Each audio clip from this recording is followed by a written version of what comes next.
Wow, it's loud. Holy crap.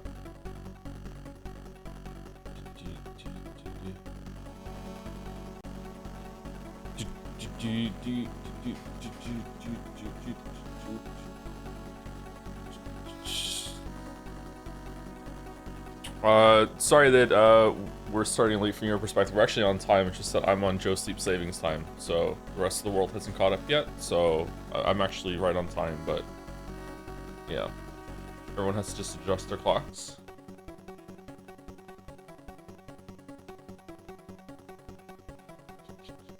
Early. In fact, yeah. It's Saturday's stream today. Yeah, that's what's going on.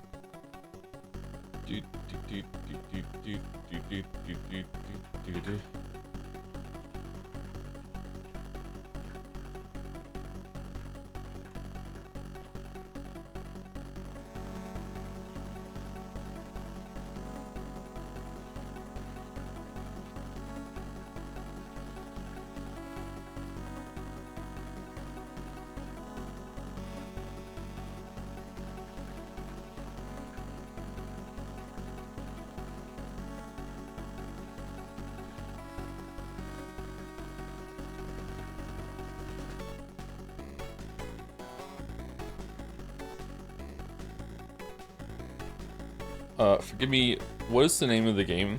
The VN? 428 Shibuya Scramble?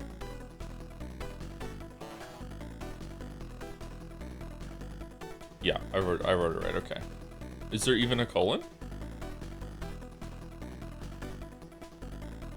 There is a colon, okay.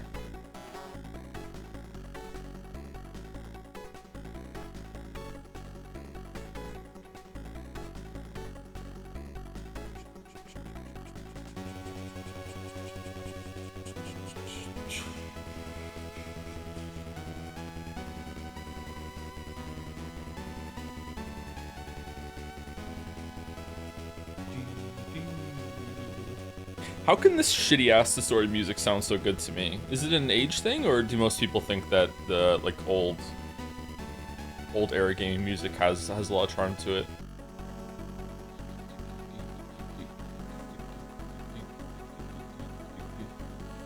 Shitty, yeah, it's all distorted and shit. Like it's compared to like the music that we have, and even having access before, we had to put music and sounds on horribly small storage devices. Like things sounded clear and everything like that. 15 is a very unique sound to it. Yeah, I guess so. Unless some people don't fuck with chiptune, but the fuzzy edges is very trying to me. I like it too. In most contexts. Sometimes I don't like it, but in most contexts I think it's fine. It's not distorted, it's a 100% pure square wave. I mean, it just sounds distorted to me. I don't know music, so I'll take your word for it.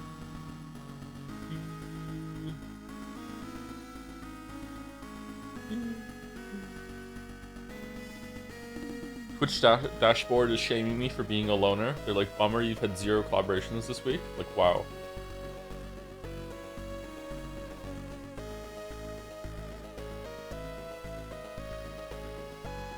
Don't stream for a couple days and Twitch is emailing being like, hey, you didn't exist for a couple days according to us. What are you doing with your life?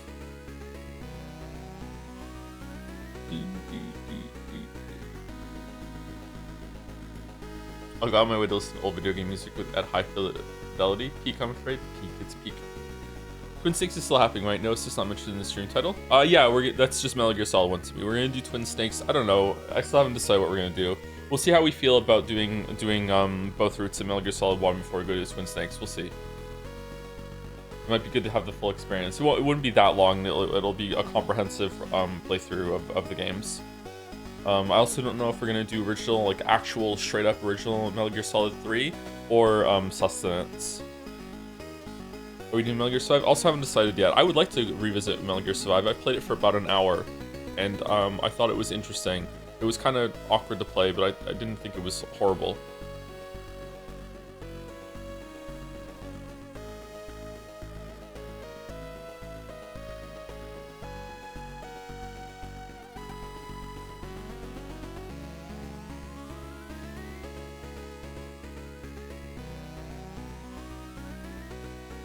I would prefer original Metal Gear Solid 3. I would prefer original Metal Gear Solid 3 just to remind myself of why I didn't like the camera, and also to explain to some people why I didn't like that game, because the camera was so ass in it. But maybe for enjoying that game, it would be better to go Sustenance.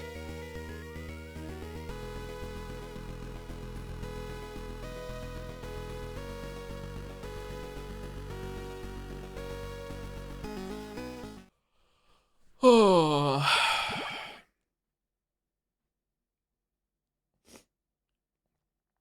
What's sustenance? I don't know what the word is. It's one of those made-up word games. Okay, so when we last left our hero, we had hand glided over the broken bridge where Gustava died. I believe Grey Fox shot her with Metal Gear. We're infiltrating the place, the Outer Haven replacement kind of thing in Zanzibar land. They've stolen all the world's nukes. We can continue. Continue? Hey, so I watched any movies lately? Nope, I haven't watched any movies lately.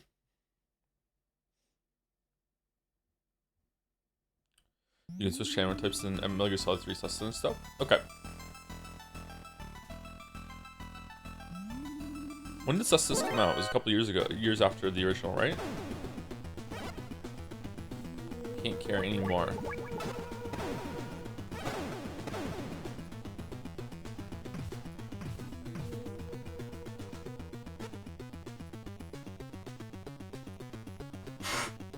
Have you watched Madagascar 2 yet? I have not, no. This looks awesome. Yeah, it's pretty good. This game came out in 1990. It's very impressive.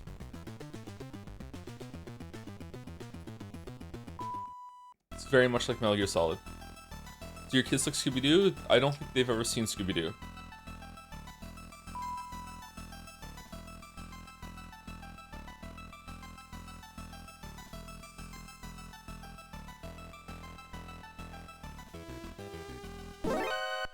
Yeah, okay. What way do we want to go?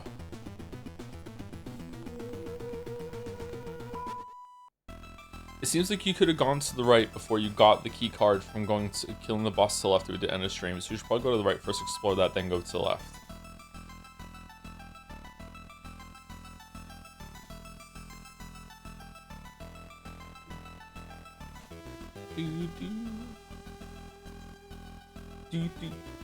RT game gave you a shout. Oh, we rated RT. How did the RT game rate go last night? And also, what did the game look like? Let them trade. Did it look interesting? Thank you, Dr. Derek, for the new sub as well. While the stream's down. Thank you, Dr. Derek. Thank you, Creamy and the Hardwood, for the resub. Also while the stream is down.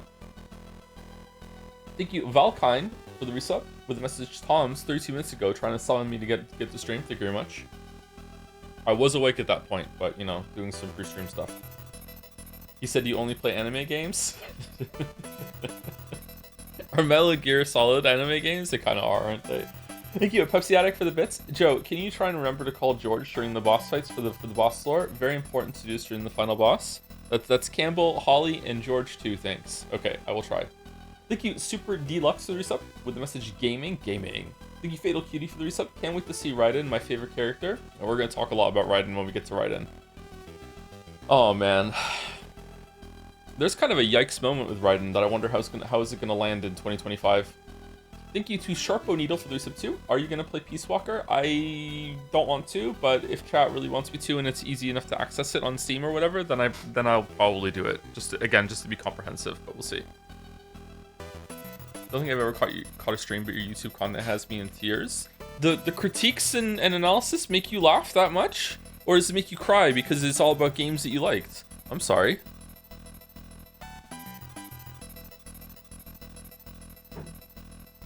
It's everything.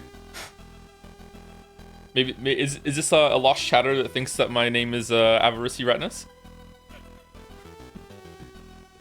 Yeah, man, you're a funny guy. Giving Mario Odyssey 6 out of 10, fucking hilarious.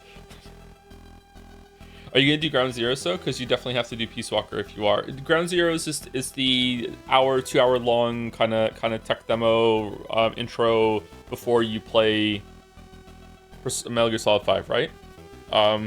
We'll do that one for sure, yeah.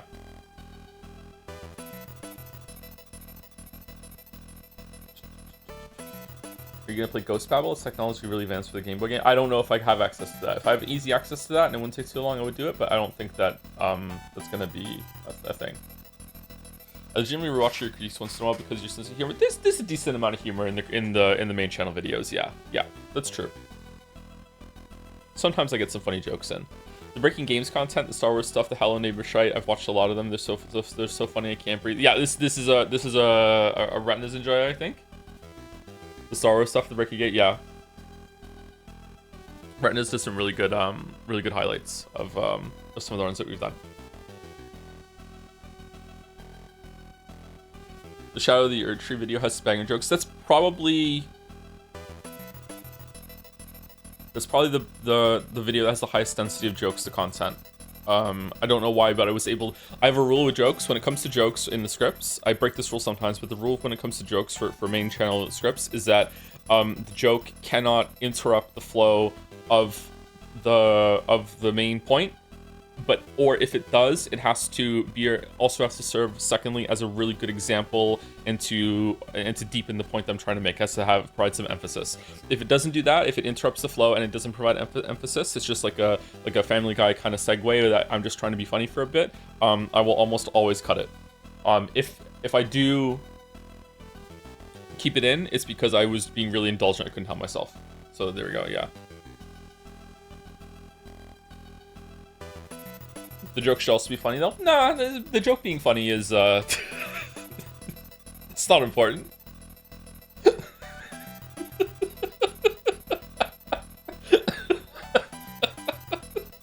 Nah, jokes don't have to be funny. I went to the zoo the other day. It was horrible. They only had one dog. No, I fucked up the joke. They only had one animal. It was a dog. It was a Shih Tzu. It's fucking a terrible ass joke. It's all about the delivery. Exactly.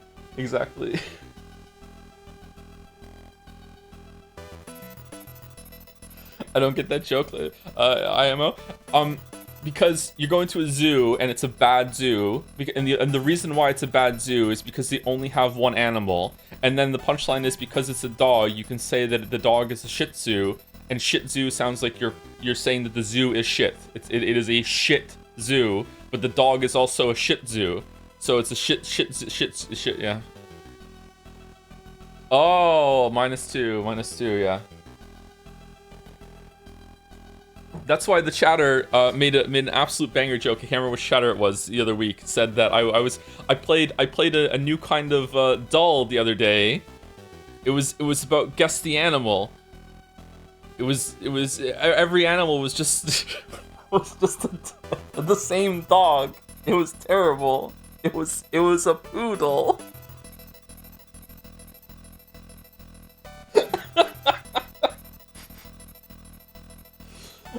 Anyway, sorry.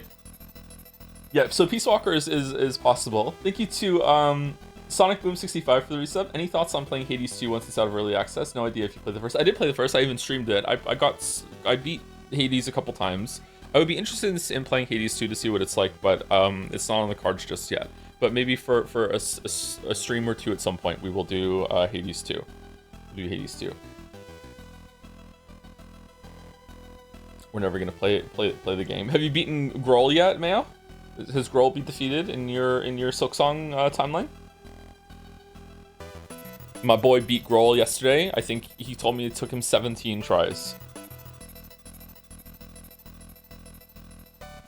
He was not happy with that experience, even having finished it. Yeah, he does not like it.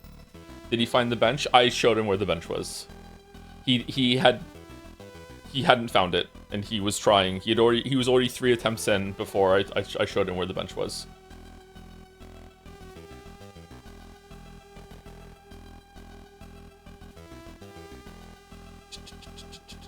Thank you, Philippe R. Machado, for the resub. Kept you waiting, huh? Thank you.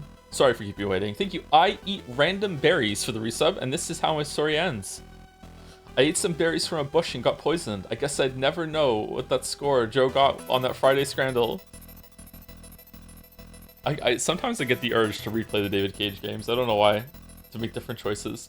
Thank you, Super Scoop, for the resub. I'm still finding it very funny that the most enduring vocal tick from Umineko is of the rat going to the Metal Gear concert in London at the end of October. So I really appreciate the stream series to get a refresher on the games. Oh, what's that going to be like? Like a live concert, Metal Gear, like an orchestra plays all the music from it, or is there any like actors come on and reenact some of the scenes from the game or anything like that, or no?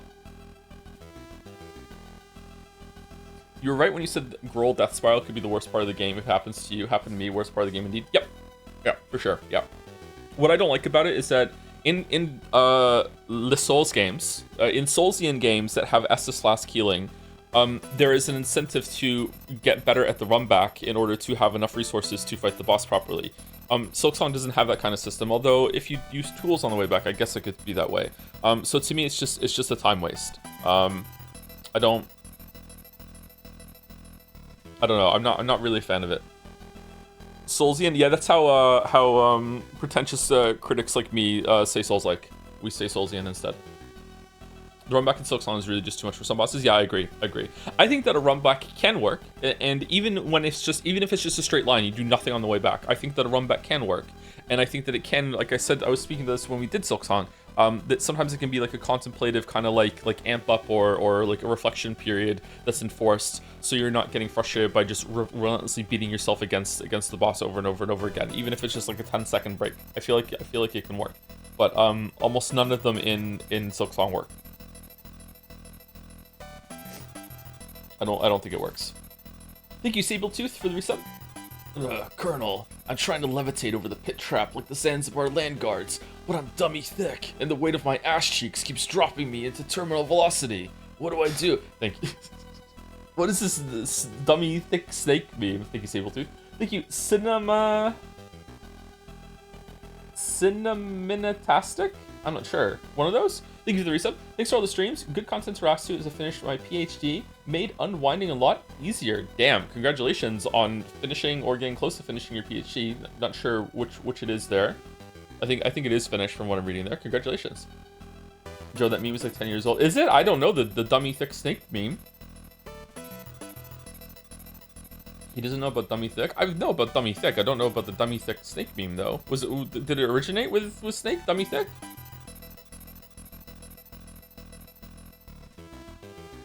Anyway, congratulations, Cinnamonitastic.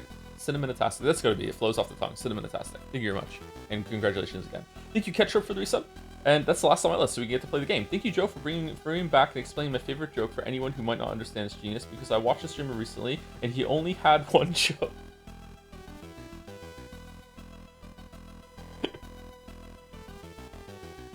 Couldn't be me. Thank you, Ketchup. Okay, they got David Hayter to say it. Okay, I get it. They got David Hayter to say it. Okay, all right. Sorry.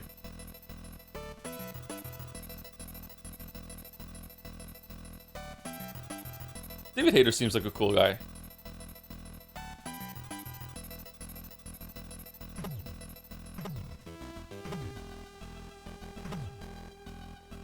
Did you know that David Hayter was a scriptwriter on the original X-Men movie? And they gave it to Josh Whedon to look over it before it was released. And Josh Whedon rewrote almost the entire script because he didn't like David Hayter's work. And then they, the scriptwriting gods, whatever, the filmmakers were like, no, it's okay. We're just going to stick with David Hayter's original. Thank you very much for your input. They stuck with David.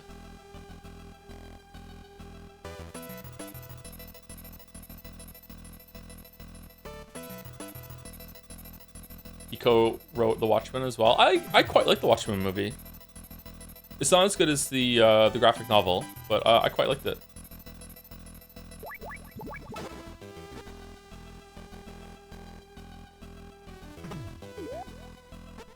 What was that noise? How far in are we? We're at least halfway.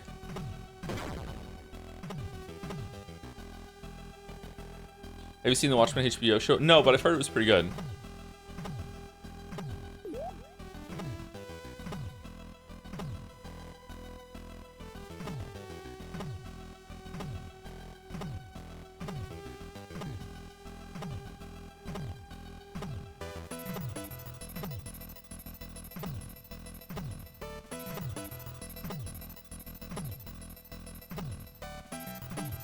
I think about the bad Metal Gear 2 on NES, there's a part where you go on a train and you get a call with the evil guy says, Snake, there's definitely no trap on the train, bye. I mean, that just sounds like Metal Gear to me, especially considering what happened in Metal Gear 1. Can we get through here or will it kill us? No, you can't get through here. Okay, so we have to go around, and I'm guessing that button over there turns it off.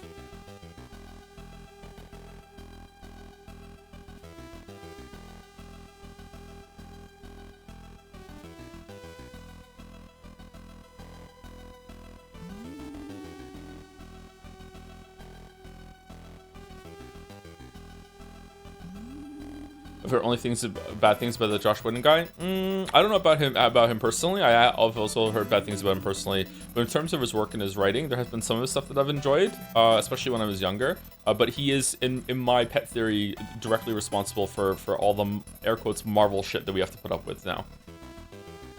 That is all his fault. Just in the same way that It's No Masterpiece is all my fault. Sorry, didn't know what I was doing.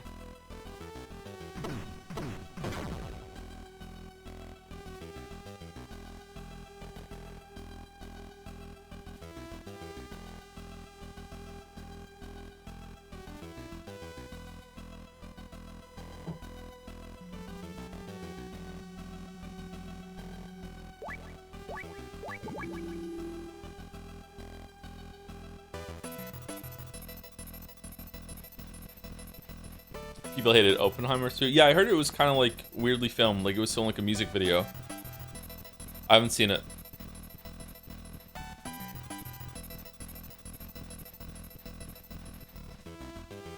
Quips have always existed, but he's streaming the formula that Tech smokes most boxes. Ah, Quip smokes boxes. Yeah, that's nice. I don't know. I feel like it's hard to understand just how popular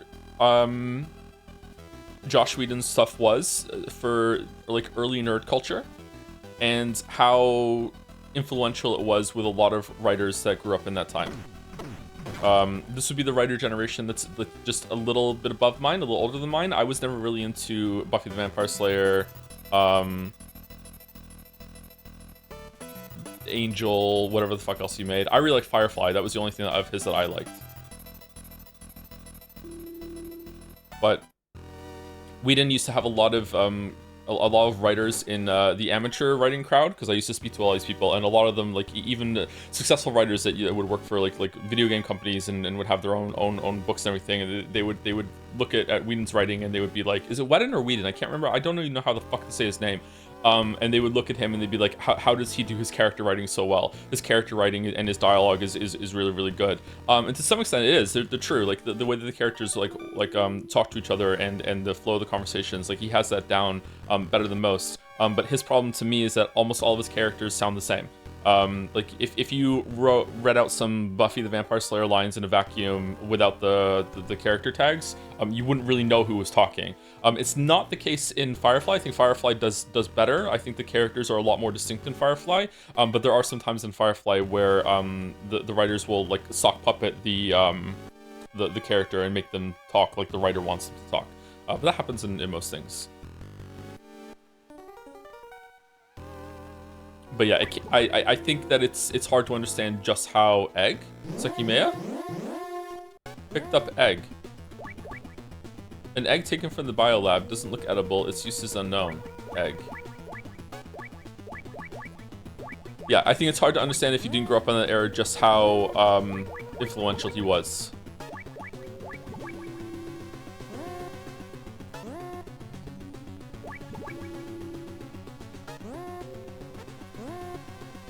Oh shit.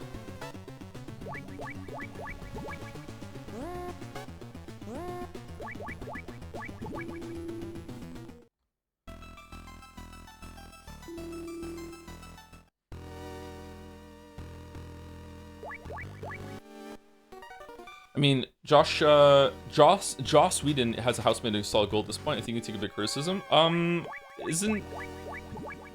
Didn't he get like accused of some misconduct? And I'm trying to be careful with my words because I can't remember for sure. Didn't he get accused of some misconduct and he's like just done?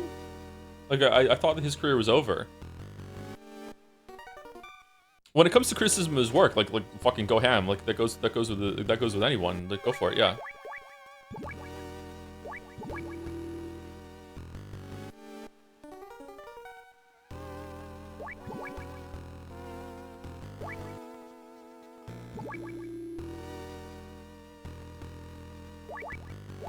Why are you giving me 2 eggs?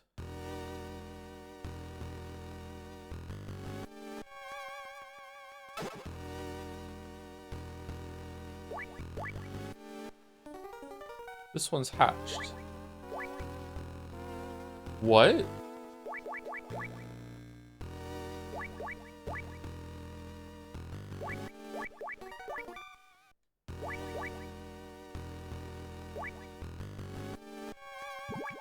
It's a snake?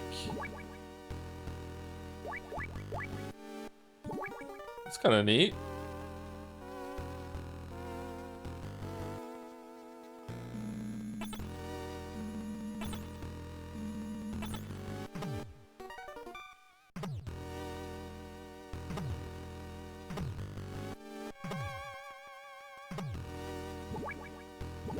What happens when the other one hatches?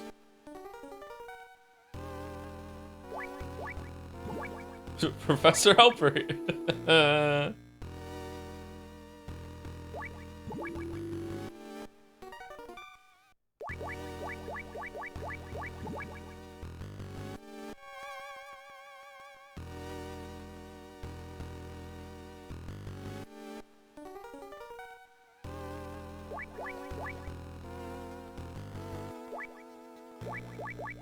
Okay, so it just ate all my rations.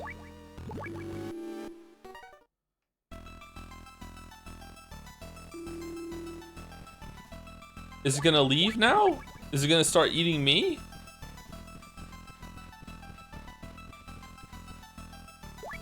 The snake is a snake eater?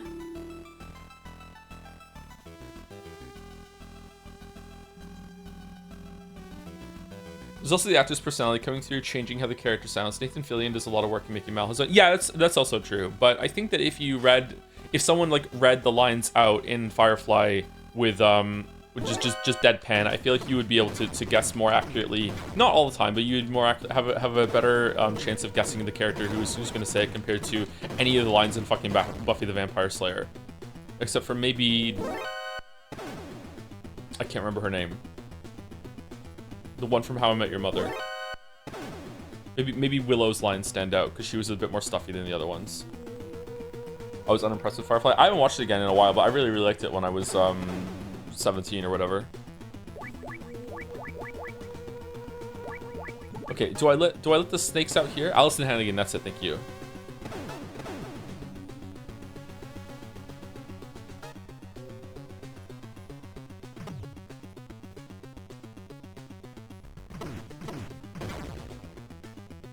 Did you like Serenity? I like Serenity, but I watched Serenity first. That was the first thing of Firefly that I watched. I watched the movie first.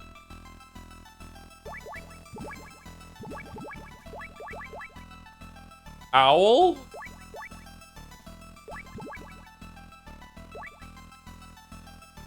Does the animal guy say anything about thinking nice? Oh yeah, we have an animal guy, don't we? This is a solid snake. Come in. Did you get a health upgrade or something? You get health upgrading when you beat bosses, I think. Unless we got another one right now. This rare type of boa, it's nocturnal, has a gentle disposition, but it's a snake, and the snakes love to eat. It'll eat just about anything. I bet it loves to eat your rations. Better get rid of it quick. Use the A button to let it go. When the snake reaches the egg's shell, let it go. Over and out.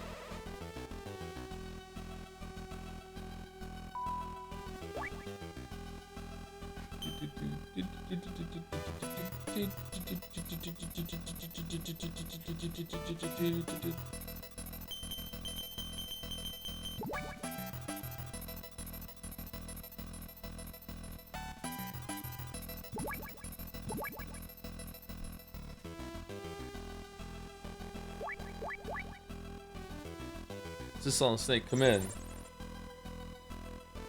That's a Zanzibar wood owl. As I'm sure you know, owls are nocturnal hunters. There are about 120 species found throughout the world. Thought there might be more of them. The Zanzibar wood owl is about 20 centimeters long and is found primarily in Central Asia. It lays white eggs every 2 to 7 days. Incubation is carried out exclusively by the female. With genetic modifications, the eggs can hatch in a few days.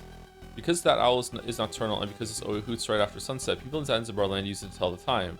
In fact, they rely on the owl so much that if one of them hoots during the day, people will think it's nighttime. Over and out. Oh.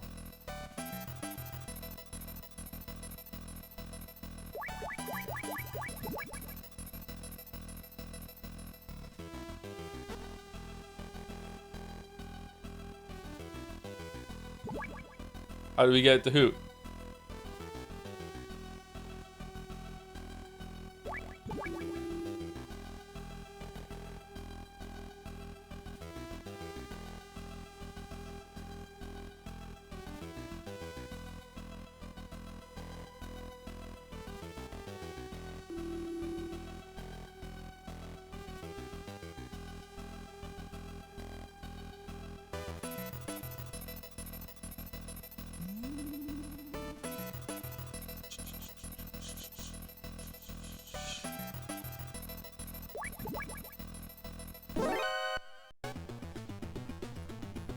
Huh?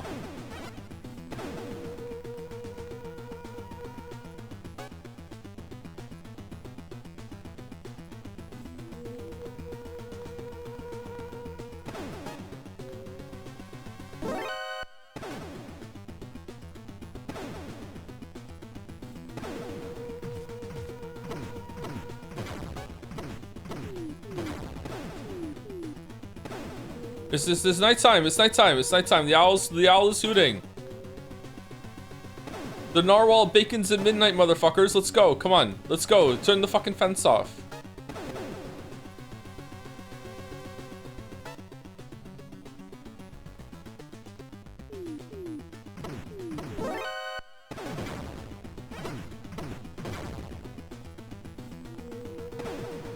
It does look like our life got even bigger than it was at the start of stream.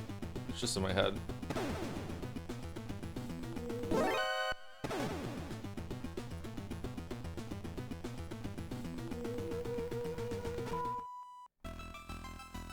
Fucking hell. Woohoo!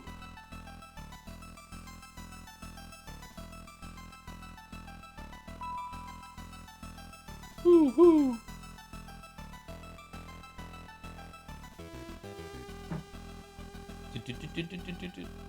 Thank you, Thomas 2886CZ for the new sub. Welcome, Thomas. Damn, I'm gonna be late. Oh no, it's nighttime because I hear the owl. Haha, you fool.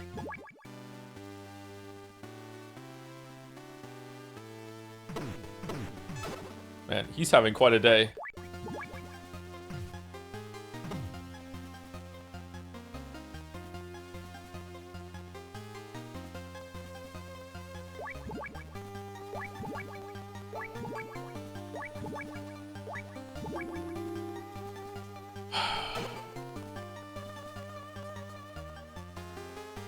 You mean night.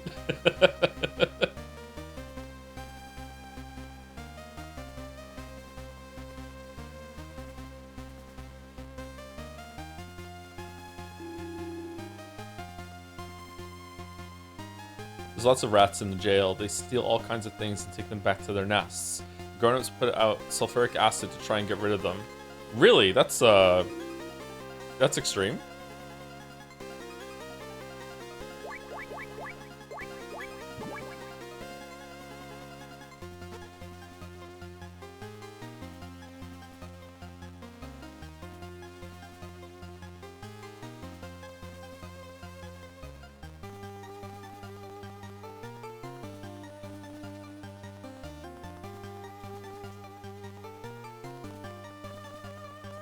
Stand up, stand up.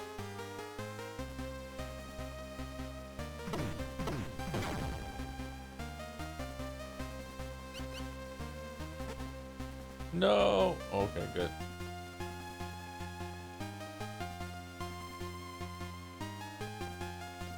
Okay, so nothing to do around here. Is there something up here?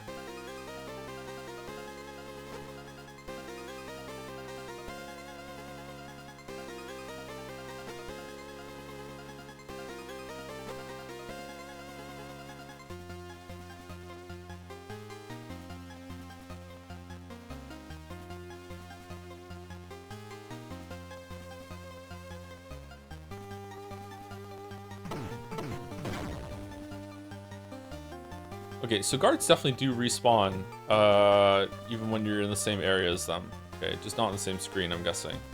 Okay, you can't see me from there. Even if you turn your head. Yeah, you can't see me. You can't see me.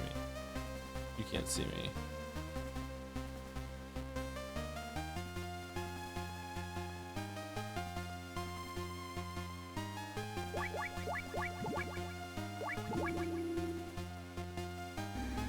Whoa! Holy!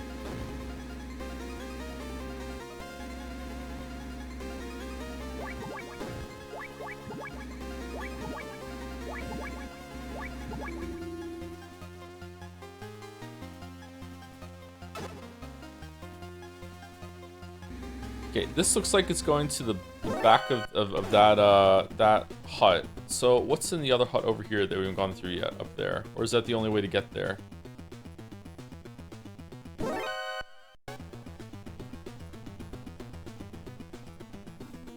Okay, we can get up here. Okay. Oh, it was level 4. That's cool. The one-eyed man is like our daddy. He doesn't like grown-ups. Yeah, so you say. I want chocolate. Mister, do you have a B1 ration? B1 rations have chocolate in them. I do. I want chocolate. Mister, do you have B1 ration? B1 rations have chocolate in them. I'm trying to give it to you, kid. You won't take it. Okay, why does that matter? Who likes chocolate? Okay, well, they actually have distinct head movements on their guard heads. Yeah, they do, yeah. It's interesting, isn't it?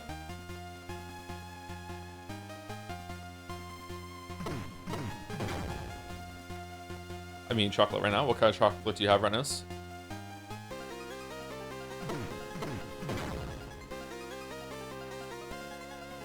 I could go for some chocolate. Can you feed dog chocolate?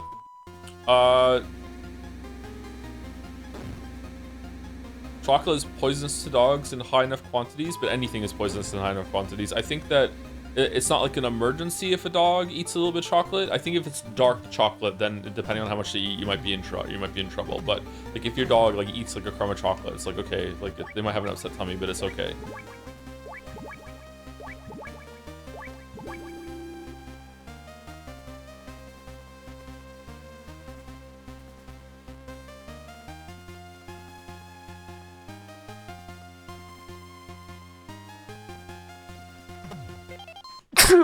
Sorry.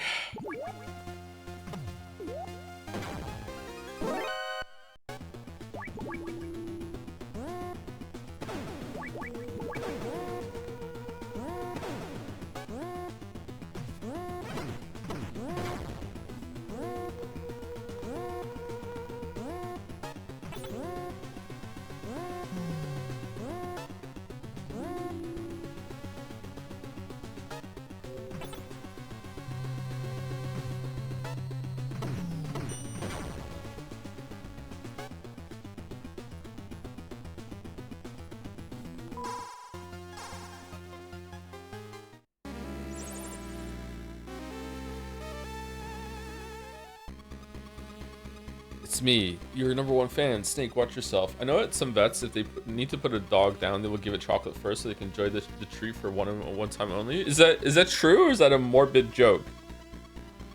The dogs enjoy chocolate that much?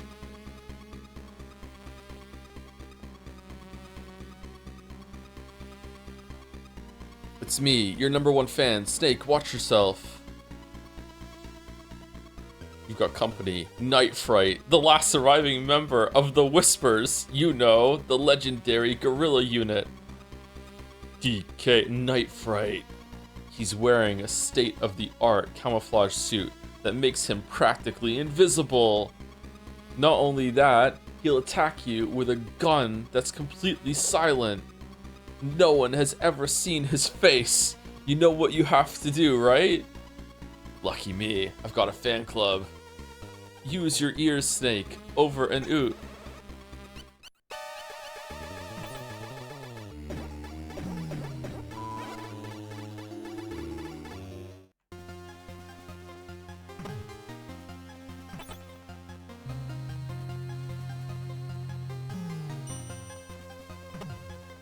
Okay, so this is the only place to go. Okay, can't we just use infrared to see him?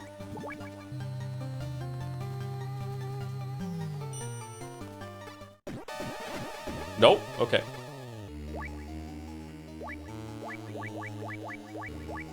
Maybe he likes chocolate.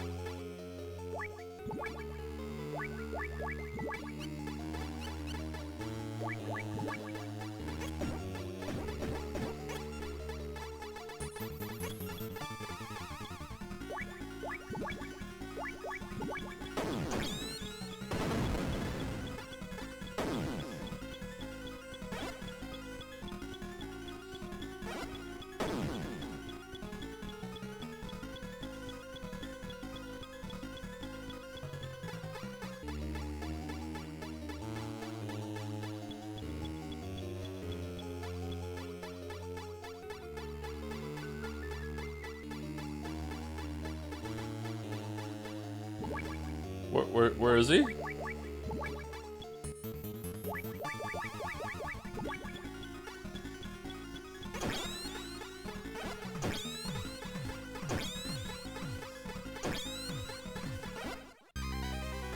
All right.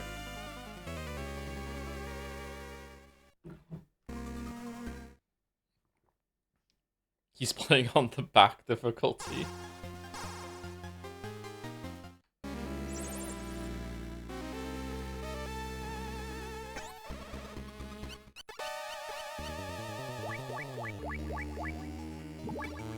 Make some lore calls. All right. This is Solid Snake. Come in. Holy shit, Night Fright. Snake, did you just say Night Fright? You have no idea how much trouble you're in. He's the last surviving member of the Whispers, a legendary guerrilla unit. In a jungle fight, he even puts the Green Berets to shame. He's got the latest in camo technology. You can't see him at all. In fact, nobody's ever seen him. And that includes me. That's why they call him the Phantom Assassin. Snake, I think your luck might have just run out. Over and out.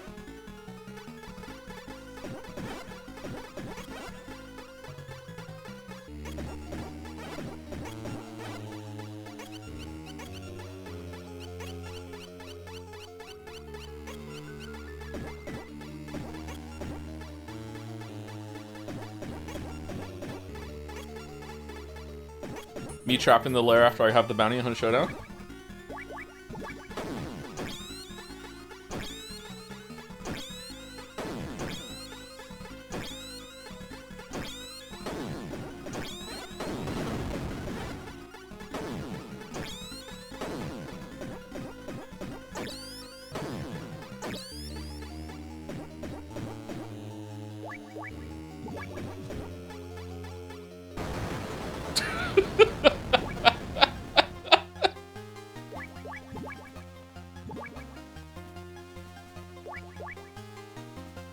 Solid Snake.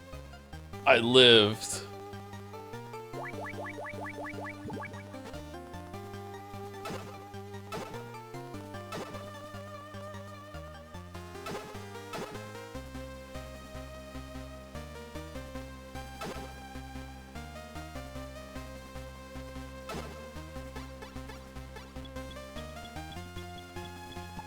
Oh, there's different places that you can hear the different sounds if you want to do that. That's neat. I thought that was his gun firing was those sounds.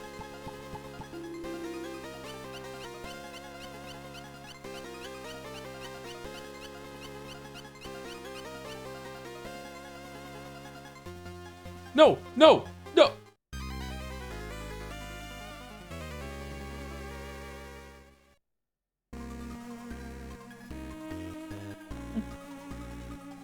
What?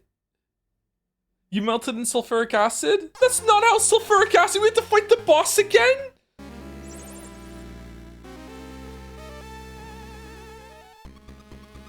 There were puddles like that in the game earlier that didn't kill us.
Or what do I do?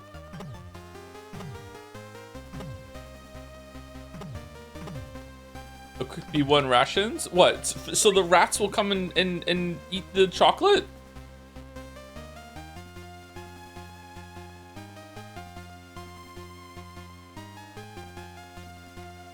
Kodak. Alright, we'll do Kodak. Alright. And change your frequency. I'm setting a new frequency by tap code. You have to decipher it. What? Well, not talking about Campbell again. This is Solid State. Come in. Not even I can tell you anything about the prison. Sorry. See ya. This is Solid State. Come in. How to deal with sulfuric acid? Let's see. You can neutralize it if you had something with caustic soda in it. I got it. You got any chocolate on you? That'll do the trick. Sulfuric acid reacts with the sugar in the chocolate to produce carbon and a rubbery substance. C12H22011, table sugar. See if you can find some chocolate. Over and out.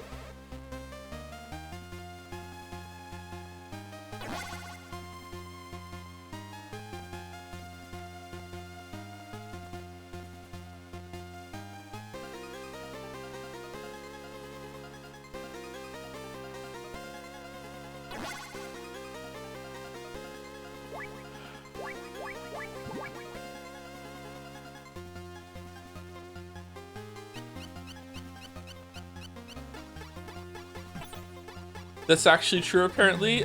Okay, but there's no way there's enough chocolate in a ration to counteract the puddle of acid that we instantly melted into on contact. Holy shit. Did they respawn? I don't know, I'm afraid of that too. I'm gonna have to go get 3 rations. That's so silly. Thank you, Jungle Rabba, for the resub with Eason. Ekin, one of those. Thank you very much, Jungle Rabba. 96 months of Jungle Rabba. Thank you so much. And thank you, the Knower 999 for the resub too. Hey Joe, I have a bunch of VODs to catch up on, so I'm just checking in to ask you something. Lately, you've been streaming a lot of story-focused games, VNs with mystery elements, currently Pentiment. So I was wondering, what is your opinion on plot twists and subvert expectations within mystery genre? Do you enjoy mysteries where the author basically plays it straight the whole time, or do you like unexpected surprises? I like it when the author is fair and can still pull off like a twist or a surprise that gets me. It's very hard to do, and even when you are fair, some people are still going to suss it out, so it can be a little frustrating. Dennis Lehane has a story about someone who, I think he was on an airplane, or maybe I'm getting him mixed up with a Chuck Palahniuk story. There's a story that Dennis Lehane says about some guy who came up to him and said, you know, I read Shutter Island, and you know, I figured it out before the end. I figured it out. And Dennis Lehane was like, well, yeah, that's because I played it completely fair. Like, you should have been able to figure it out.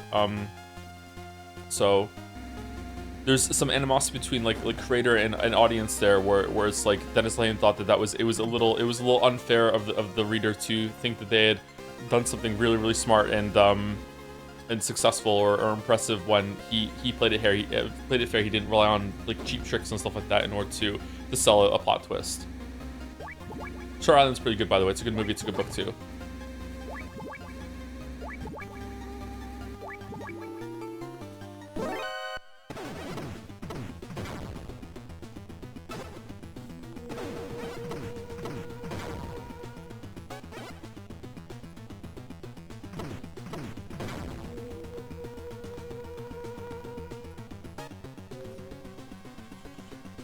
Apparently Campbell is 142.4 now that if he's done with 146.6. All right, 142.4.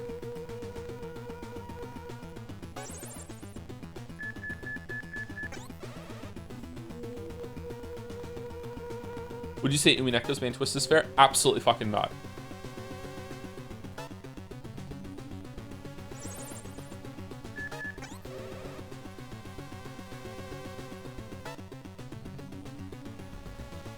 Solid Snake, come in. Remember that you won't always be able to procure supplies and plan accordingly. Over and out. All right, thank you, Campbell. Very cool. Umineko is really interesting because it becomes metafiction in many different ways as it progresses. Like it's layers and layers upon meta and meta, and one of the, without getting into spoilers, or I'll try and be vague, one of the cool tricks that Umineko uses his meta narrative for is realizing or planning for it. I don't think it was planning. I think he realized that a lot of the twists and the answers that he had set up are complete and utter bullshit. So he had to create a character as a straw man for the reader that would be angry about those twists and the unfairness, and flanderize them to the point that you hate that character so much that when it's revealed, it feels like a twist. The rug is being pulled over them instead of you. And now you are no longer aligned with that kind of audience and reader, and instead you are hating them. And it's fairly successful, actually. At least it was for me. But it was extremely frustrating to go through, which is why I didn't like episode 5 very much at all.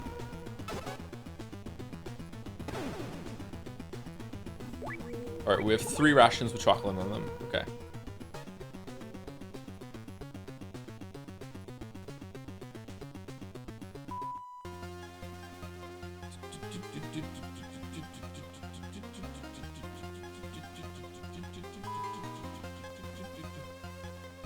I don't know if it's really fantastic or a good part of the VN. I'm willing to let a bunch of stuff slide if there's like some really good parts in the rest of the experience. I don't know. But it is an interesting use of a villain.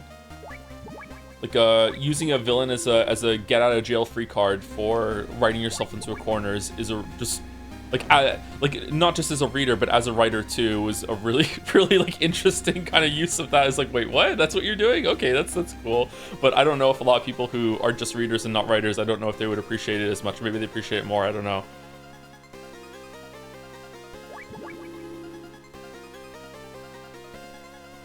So in other words, Sumari, you're really looking forward to the new Silent Hill game that Ryukishi wrote, right? Yeah, I'm looking forward to it. I'm looking forward to the many Umineko references that I can Leonardo DiCaprio point at when we're streaming it in a couple weeks. He's gonna turn. Oh, he didn't.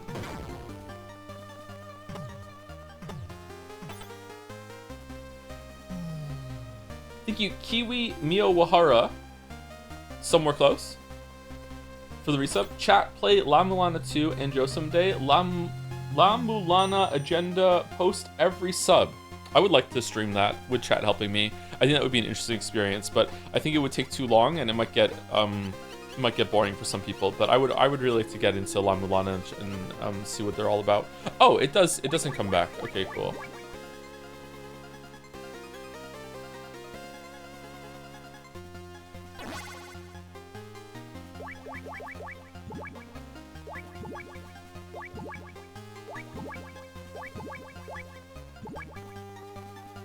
What?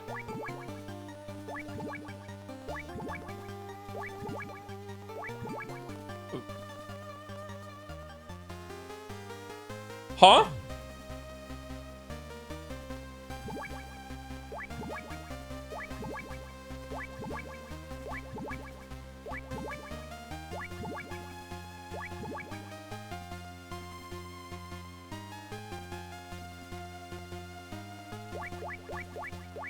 But I looked everywhere.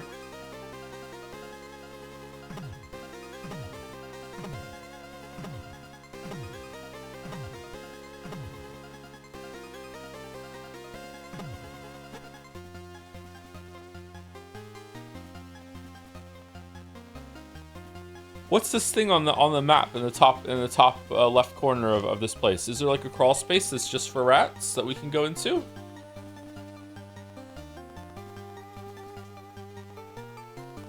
Did you try the pendant key? I did, yeah. It was after 2 rounds of that I tried. Let's go, Campbell.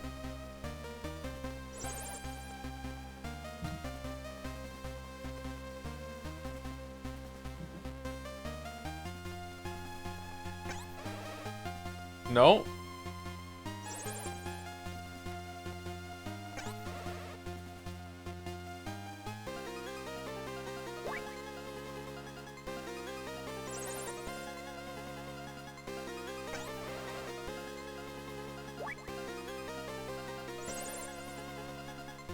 When replenishing your fluids, you shouldn't drink any more than 100 cc's at a time. When it absorbs fluids, your body drains an amount of energy equal to the temperature difference between... Okay, so this is, again, I don't know why I'm so potentially fixated on this.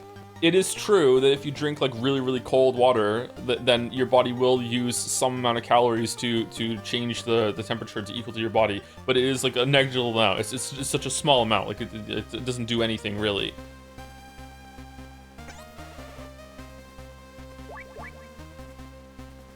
This is Solid Snake. Come in.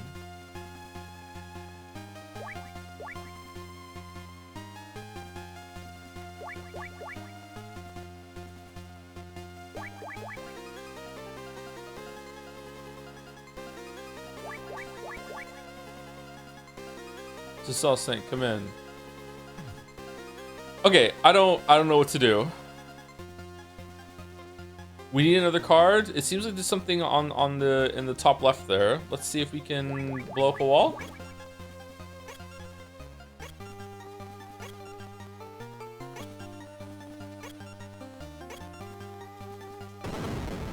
No. Use a mouse in order to attract the rats.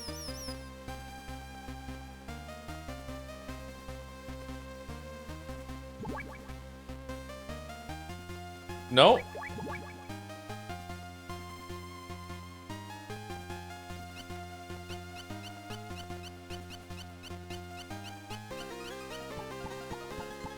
Usually the boss drops something.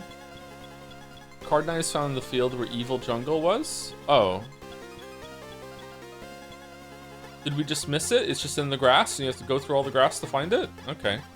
Didn't we get key card 8 from him?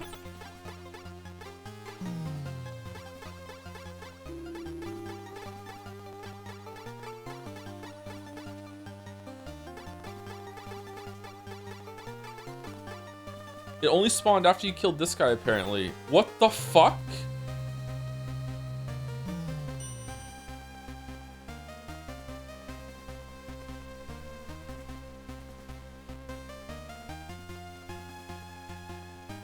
They misplaced it in the drop table? Maybe they did, yeah.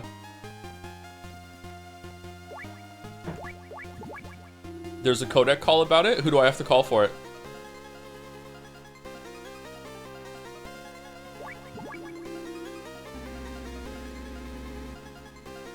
Naomi? Okay.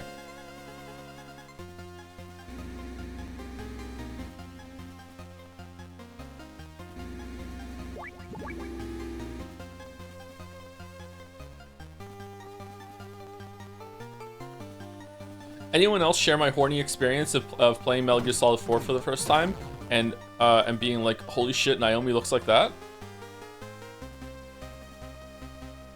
I had no idea. No? She looks worse? What do you mean? I thought she looked pretty good in Metal Gear Solid 4. She isn't British anymore? I like her more in 1. You can't even see her in 1! That's the whole point! Oh, there's more chocolate here.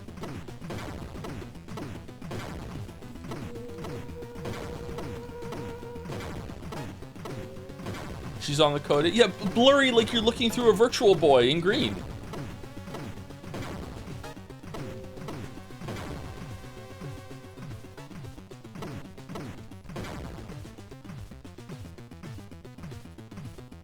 Joe hates blurry green women. It's true, I do, yeah, yeah.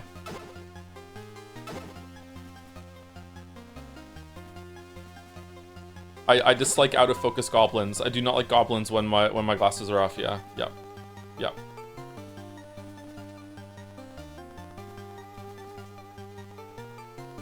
I prefer 2D women, so the codec portraits are perfect for me.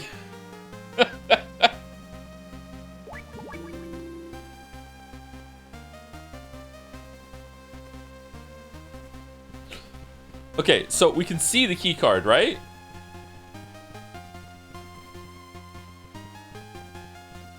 No? Okay, what's the codec called to get the clue to come here? I want to hear it.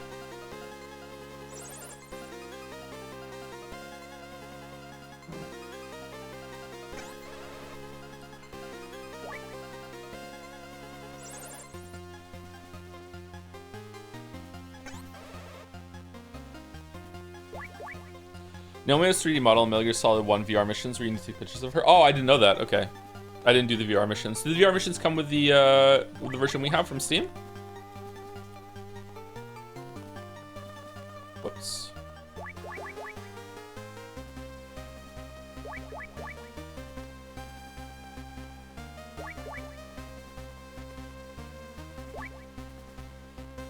Okay, there is no codec call about finding this fucking thing. Alright, so here we go.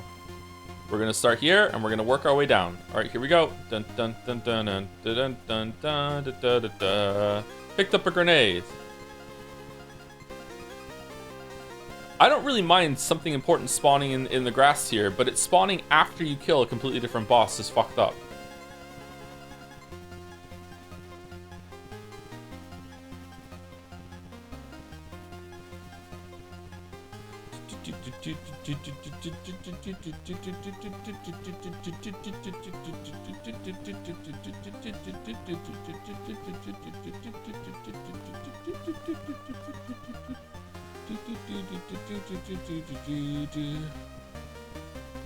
I think they call you about the cards to your system, like after enough time has passed or something, or what?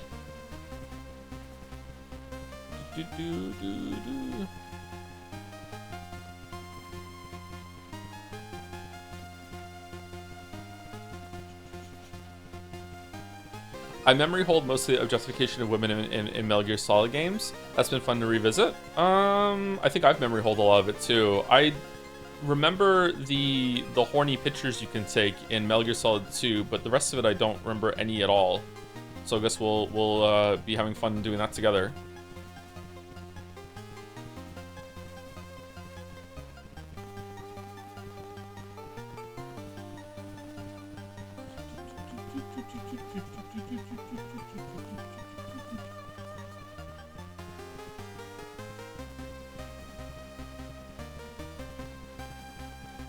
Wouldn't be shopping. I didn't think that was a like lol woman shop joke. I thought it was just like she's not here right now. I thought it was just a joke on that. Was that a sexist joke? Maybe it was.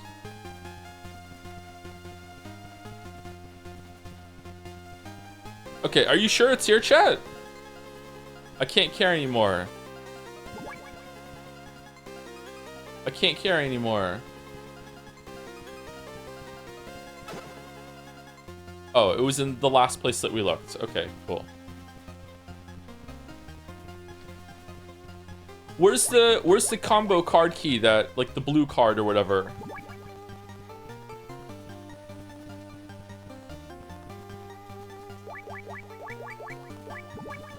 I don't think the joke was that she was shopping, so no. Yeah, I think the joke was that she wasn't there. I don't think the joke was that she was shopping, but maybe I'm just being a dumb man. I'm not sure.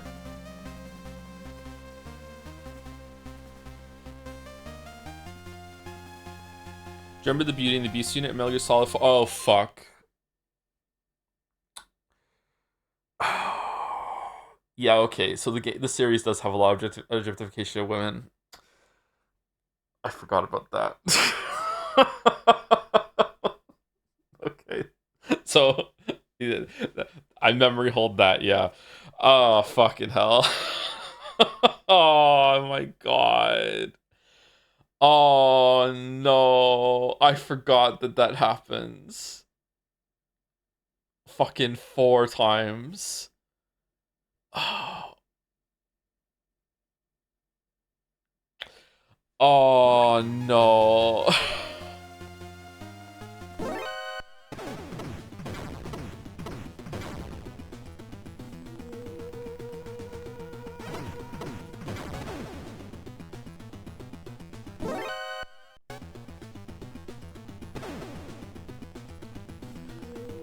In my defense, I only play Metal Gear Solid 3 and Metal Gear Solid 4 once each the way through, and I barely remember the bosses in Metal Gear Solid 3 too, either. You know, I remember the bosses in Metal Gear Solid 1 and 2 a lot because I replayed them quite a fair amount of times, but I only played those games once. Like, the only boss I remember in Metal Gear Solid 3 is the flamethrower guy and Ocelot. And the only boss I remember in Metal Gear Solid 4 is... spoiler.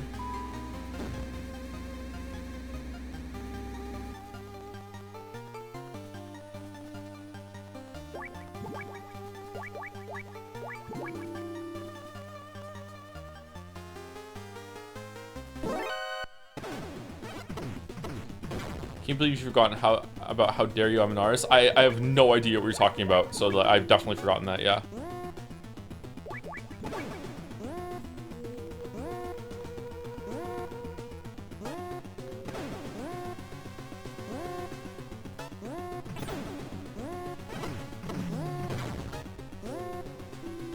I think there's some tweet about them that's like, in Metal Gear Solid 4, you fight sexy ladies who rub their boobs on you after they die, and you get a codec call that says that was Rubber Penguin. She had to eat cement when she was 11.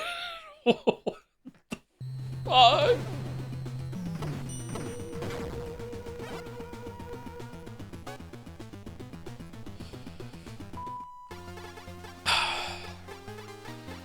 Maybe this is what my memory of that is now that you've unlocked it. There are 3 or 4 bosses in Metal Gear Solid 4 that are sexy women in latex costumes that have like armor over them, and as you fight them, like, you blow the armor off, or after you've beaten them, you have to, like, the armor, like they look like mechs, but then it turns out that they're like women in latex BDSM costumes afterwards, and then you have to, like, do you like CQC them afterwards?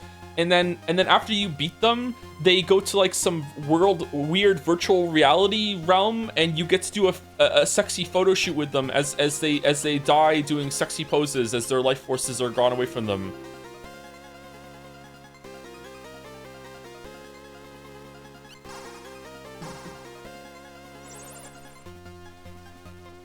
You should be able to get a card 9 from Jungle Evil. Don't you mean card 8? He only had card 8. No, he was in charge of cards 8 and 9. He must have dropped it somewhere. Check the area he was in. The card should be there. Keep up the good work. Thanks. Thanks. Thanks.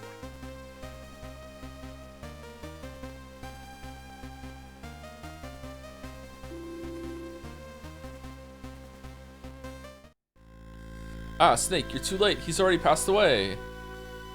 His heart couldn't take it anymore. Okay, there's a closet in here. We're gonna be using it. Wait, what's that bruise on his neck?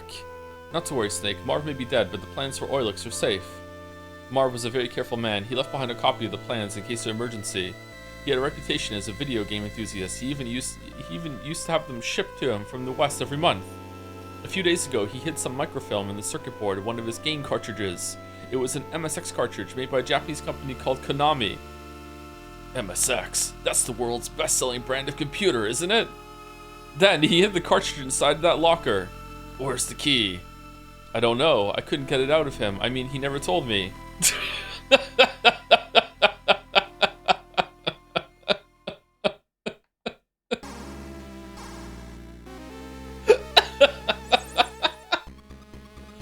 Snake, you're in danger!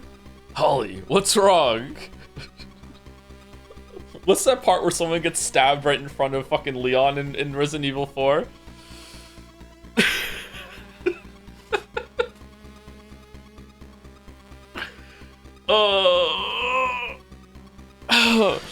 Snake, it's Madnar. I thought there was something strange about him, so I had an agency check him out. After he was rescued from outer heaven, apparently things didn't go well for him. His radical theories were rejected in the West. He was dismissed as a madman and shut out from the scientific community, and as time went on, he was forgotten. Madnar wasn't exactly happy with the scientific community either. He must have been searching for some way to get back at them. That's when Zanzibar Land talked him into becoming a double agent. He'd used his status as a scientist to feed technological secrets from the east and the west to Zanzibar Land. Are we just staring at Madnar as we're having this conversation? And Dr. Marv's disappearance? Right, the timing is too perfect. Madnar must have given them every detail of Marv's itinerary in the US. Madnar was after Oilix all along. That's why he wanted to go to America with Marv. I'm afraid you've got me, Snake. I gave up everything to be a part of your world, even the country I was born and raised in, but your world had nothing but contempt and abuse for me. I just wanted to finish Metal Gear. It is the culmination of all my life's work in robotology. But your politicians were only interested in nonsense like SDI, NetW, and brain bombs. I passed on the scientific secrets of the East and the West to Zanzibar Land, and in return, they aided me in my efforts to improve Metal Gear. Madnar, did you kill Dr. Marv? Yes, He would not share the secret of Oilix with me. And it was I who caused Gustava's death on the bridge by contacting Fox from the sewer. The bathroom break. Snake, I know Marv. No, Gustava gave you the key to the locker. Give it to me. I can't breathe. Hold on, let me eat a ration.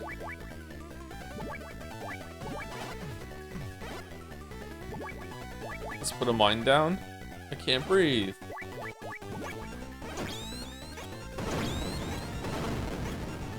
I can't breathe.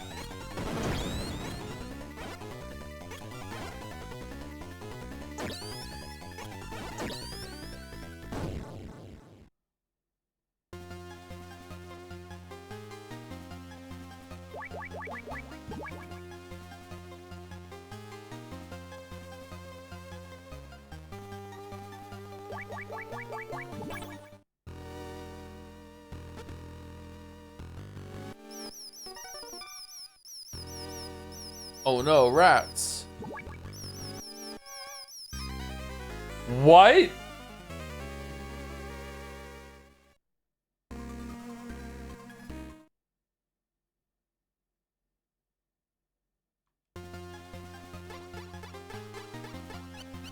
No. I have keycard 9, right? Okay.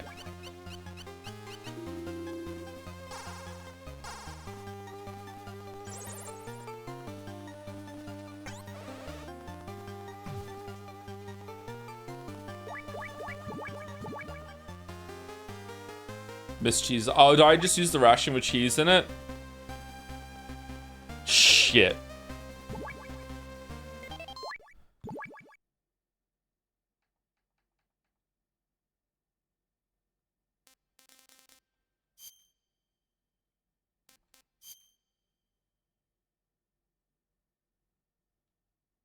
Okay, if I reload this right now, I should come back with the cheese.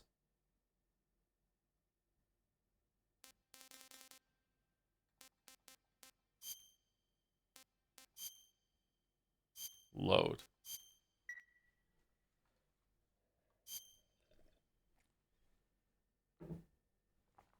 They actually rejected his research because he tried to submit his paper to the non-existent Journal of Robotology when it's the Journal of Robotics. This is alternate world, Walter. You know that. This is like Ace Combat Land. You aren't scared about horror games, but you easily discuss the disturbed while playing horror games? Depends. Gore doesn't really get me, although it might be becoming a little bit more effective as I get older. Stuff about vomiting blood gets me. I've said that on stream before. Not really. I'm not really that easily disturbed, I think. Alright, so let's go. We have to skip through this. We just did it.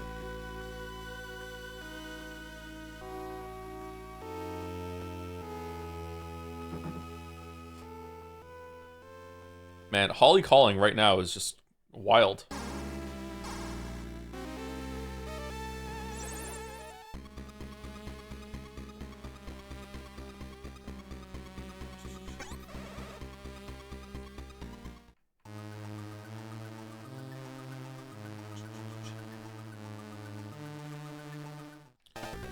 I can't breathe. Oh no. All right, let's use the missiles this time because it's funny.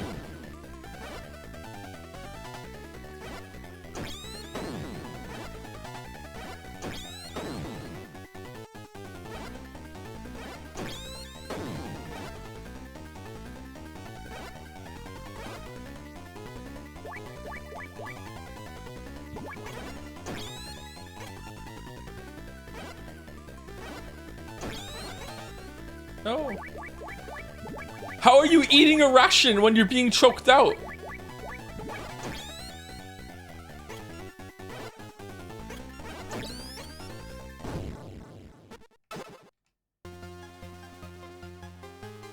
I think the mine strat's better.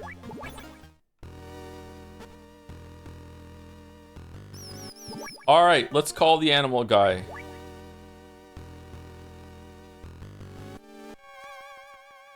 What? Does it not work in here? Oh, it was Holly? My bad. Are you sure?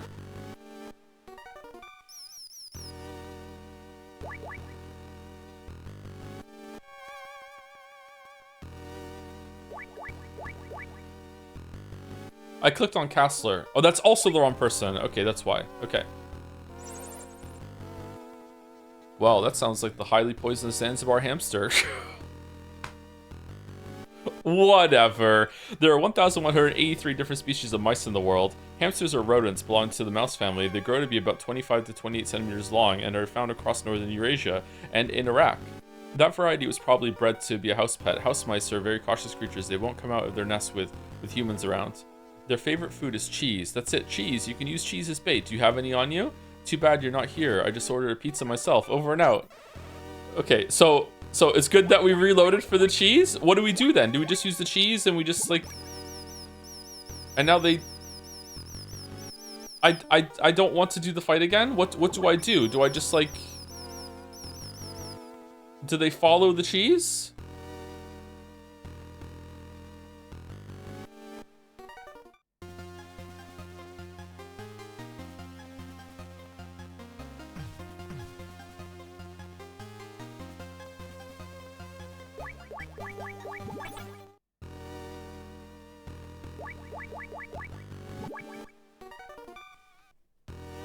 I don't understand how this works. Okay, they're coming out, and now I just lure them in here and then I go through?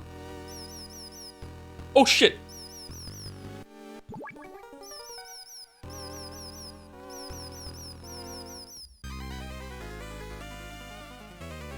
You shoot them? But they're low to the ground. Why can't I just shoot them when I'm inside the fucking crawly space then?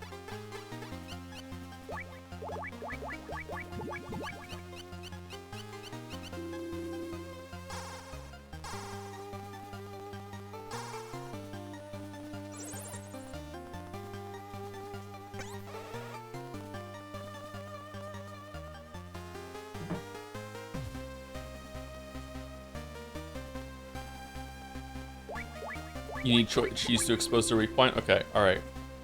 Man, I love this scene. It's my favorite scene. Thank you, Justin C1118 for the resub. Wink X68. 68 winks. Thank you, Justin. Which Metal Gear Solid game are we looking forward to the most, chat?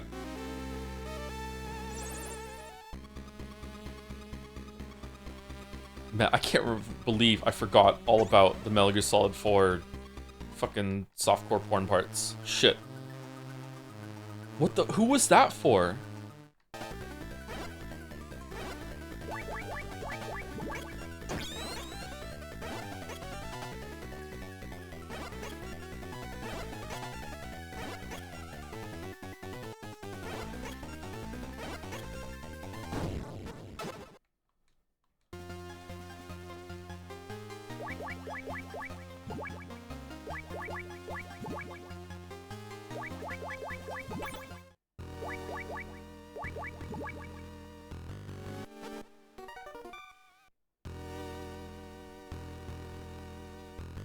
Alright, got some yummy cheese. Here we go. Yummy cheese. Yummy cheese. Do I have to do the phone call before they'll come out with the cheese? Will you be redoing Metal Gear Rising Revengeance? Probably not, but it's possible.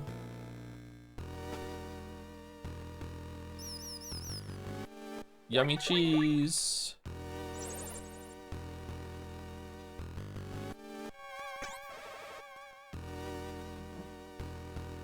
Okay, I kind of like that they're using the rations in this way of like what's in the food. It's interesting. In kind of like a shit way, but it's cute. What if I just like put a bunch of mines down? Will the mines kill them?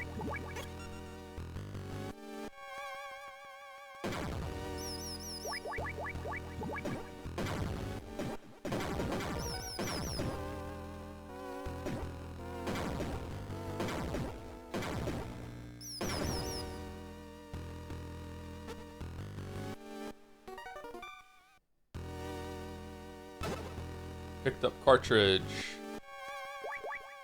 The game cartridge left behind by Dr. Marv. The Oilix microfilm is hidden inside. Okay, so what kind of horse piss is gonna happen when I come out of here right now?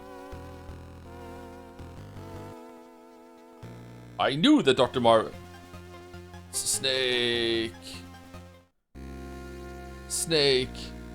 He'll never let you get away. He'll use it. He'll use Metal Gear. Here, let me tell you how to destroy it.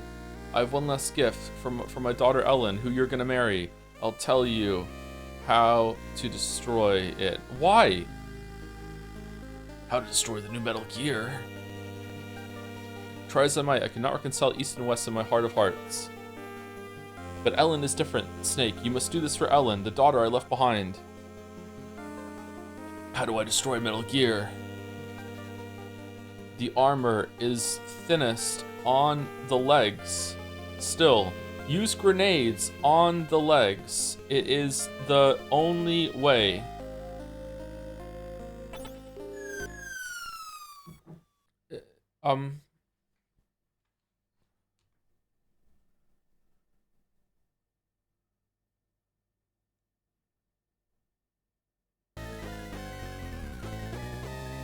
The final delusion of a senile old man. There's no way to destroy this Metal Gear, Snake.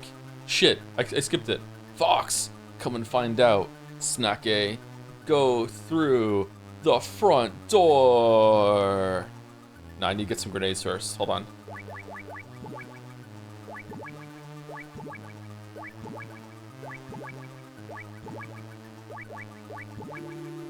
Fuck.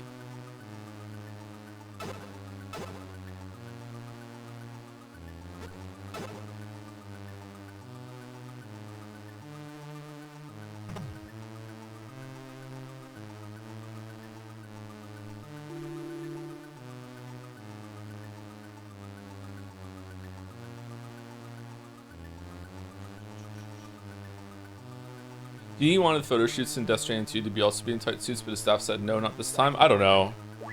Maybe he's gotten less horny as he's gotten older? Why can't I open this door?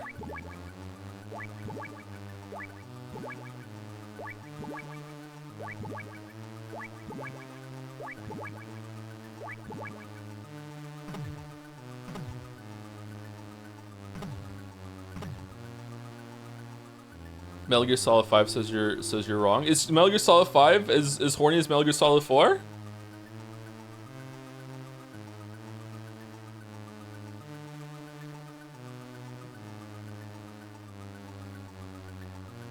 He forgot quiet. I haven't played the game, my weeb. Joe, it's hornier? There can't be anything hornier than the Beauty and the Beast sexy photo shoots. There's no way.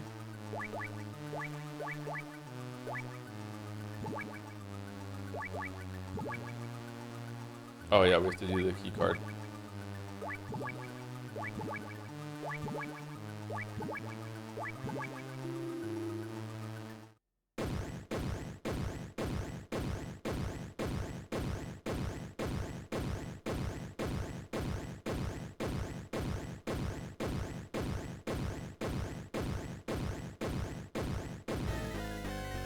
Snake, I'm not the same as I used to be, and neither is Metal Gear. Who's gonna win? The state-of-the-art walking battle tank that costs billions of dollars to develop and is gonna change the world, or one guy with a couple of grenades?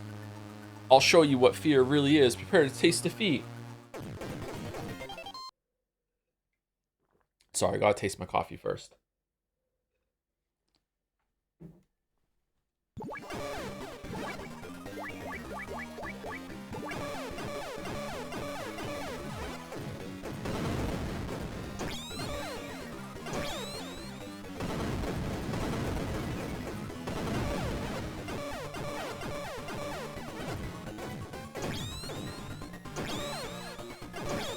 Oh my god. Fucking hell. Fuck off with the flashing lights.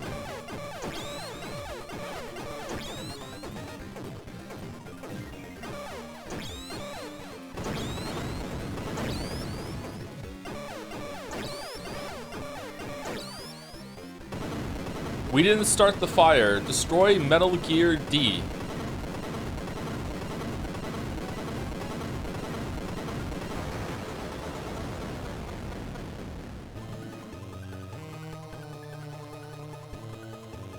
Cartridge is mine, Snake. Burn in hell.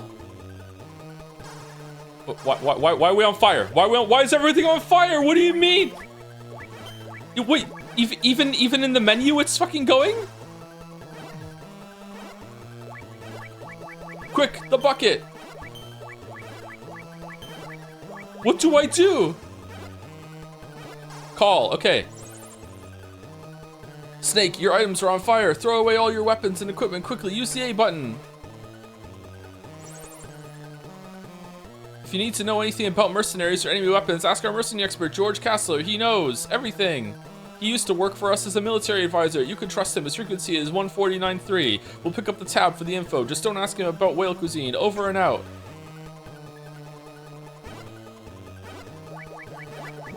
No, the cigarettes.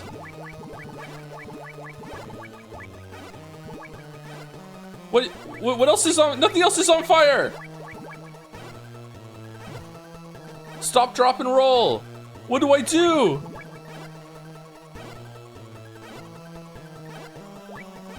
Oh, my weapons are all gone too.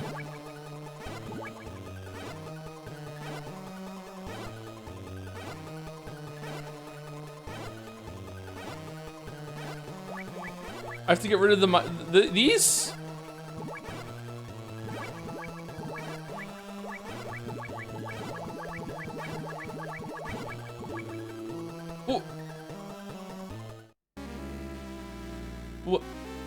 Where am I? The perfect ring for our final battle. It's been a while, Snake. Here we are, back in the minefield. What say we go at it hand to hand? A chicken fight? The two greatest rivals in Foxhound. I've been waiting for this moment a long time. Fox, I'll beat some sense back into you. Snake, it's time for you to learn why they call me Fox. Oh, we didn't have to throw the radio away.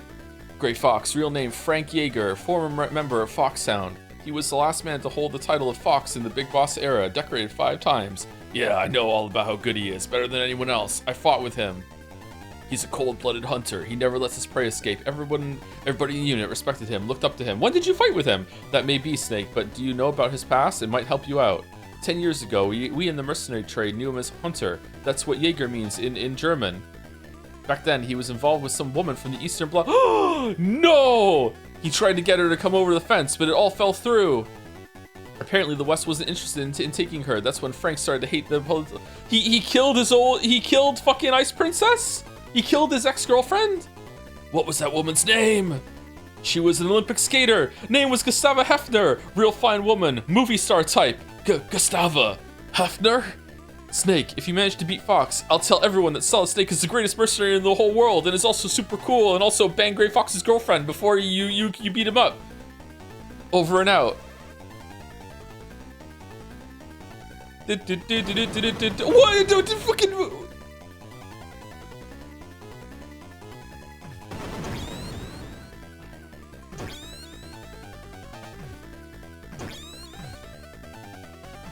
My God, he's good.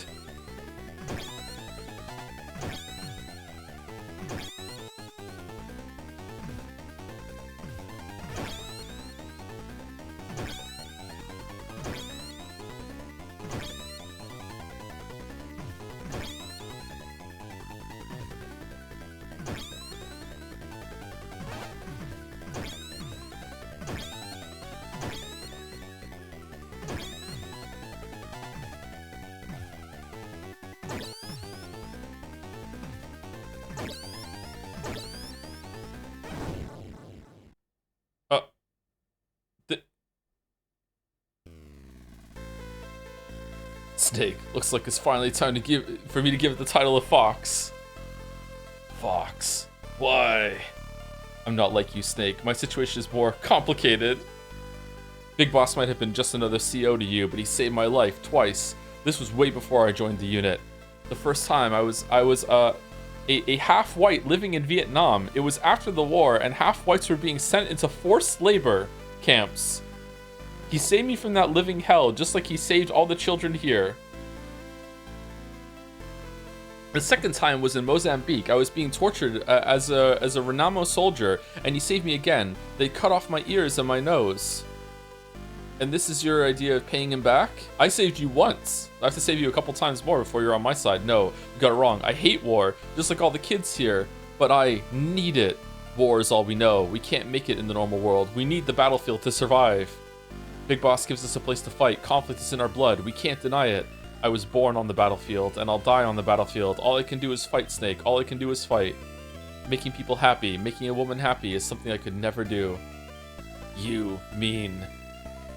Guess I was always fated to die in action. Rest easy, Fox. I swear I won't turn out like you. Won't turn out like me. I'll have to remember that. Fight hard, Snake. Don't let your fans down. My fans? It was you, wasn't it? You were the voice on the radio.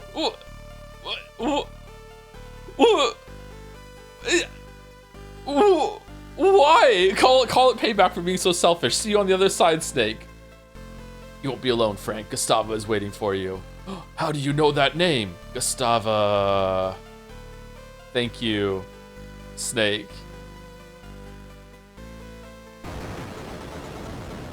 Your #1 fan. Defeat Gray Fox. Picked up cartridge. Over here, Snake. Over here, Snake.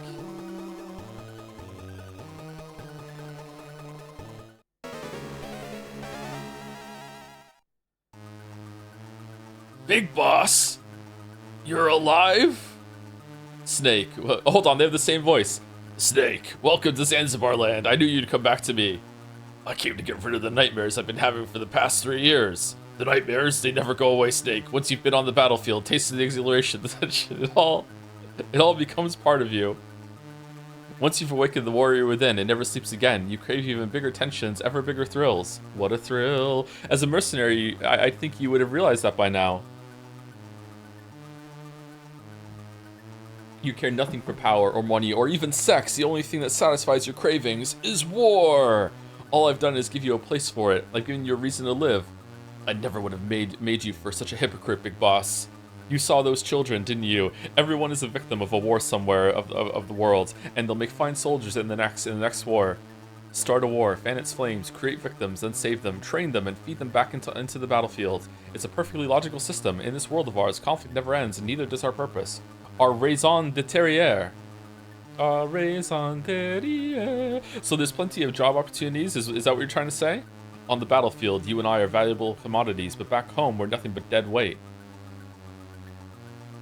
If we're lucky, we might get the attention of some 2-bit journalists from a cheap tabloid. How dare you talk about Holly that way? You and I are doomed to remain here until we die like dogs on the battlefield. Diamond dogs. I've only got one fight left, to free myself from your grip, to rid myself of these nightmares. Big Boss, I will defeat you! It doesn't matter who wins here. Our fight will continue. The loser will be liberated from the battlefield, and the winner will remain. No one ever dies in this fucking game series, and the survivor will live out the rest of his days as a soldier. It doesn't have to be that way. I'm not like you. I love life. Very well, Snake. Very well. I'll release you from your suffering. As your former commander, I'll do you one last favor and put you out of your misery. I don't need any more favors from you. Really? And just how do you expect to beat me in your condition? With no weapon? Never give up. Never fight until the end. Always believe you'll succeed, even when the odds are against you. Those are your words. Even I make mistakes from time to time. Snake, this will be our final battle. Let's end this once and for all. Hold on, let me call my friend first. Big Boss. There's not a mercenary in the world who hasn't heard of him. He's like a god, a living legend. I already know all of that. I need new information. Okay, but this is only a rumor, understand? 3 years ago, when Outer Heaven fell, Big Boss was seriously wounded. He almost died. Yeah, I know, I was there. I did it. He lost both hands, both feet, his right eye, and his right ear, but somehow he What? Then, an Eastern Bloc despot took an interest in him, probably couldn't resist getting his hands on a soldier of Big Boss's caliber. They decided to use Big Boss as a guinea pig in Madnar's Snatcher project. I don't know the details, but apparently it involved turning him into a cyborg. Now he's half man and half machine. Hard to believe, I know. But if it's true, Snake, you're way out of your league. None of your techniques is going to so much as put a scratch on him. Snake, give it up. There's no way you can win this time. Over and out. Campbell, what do you think I should do? Snake, Big Boss is no longer your CO. He's just another madman. Got that? Put aside your personal feelings and kill him. Again, stay focused. You can't afford to lose this battle. There's nothing more we can do for you. The whole world is counting on you, Snake. Good luck. Over and out. Holly, what do you think? This isn't a good time to talk. Call me later, okay? You're having a bad time? You're the one who's too busy right now. Master Miller. Snake, that guy is a monster. You can't beat him with just your fists. Use your head. Isn't there something you can use as a weapon? Wait, that card! Dr. Madnar. This is Solid Snake, come in. Oh yeah, he's dead. Whoops. Jacobson. Marv. Oh wait, also dead. Gray Fox. Wait, why is he immune to the acid?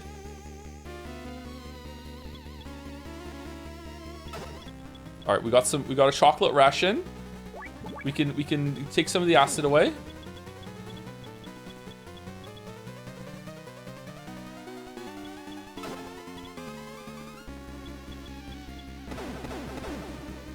No, I didn't have the chocolate equip.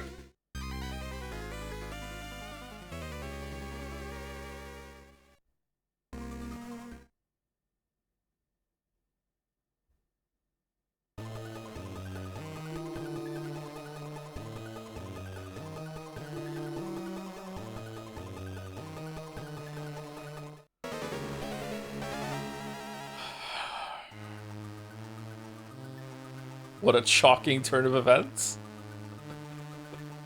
Man, I feel like we could have pushed through and finished this game yesterday. Maybe the game has a but at the end. Oh, he just left. Card 1.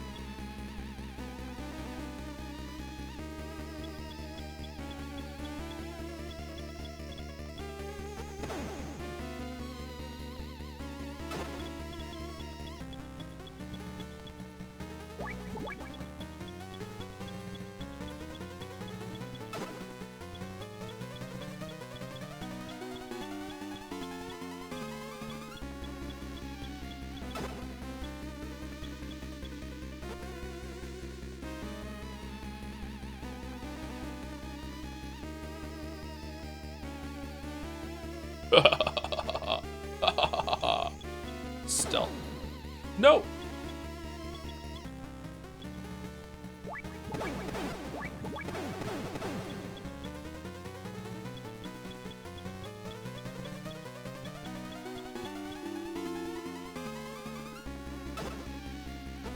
Is that a lighter?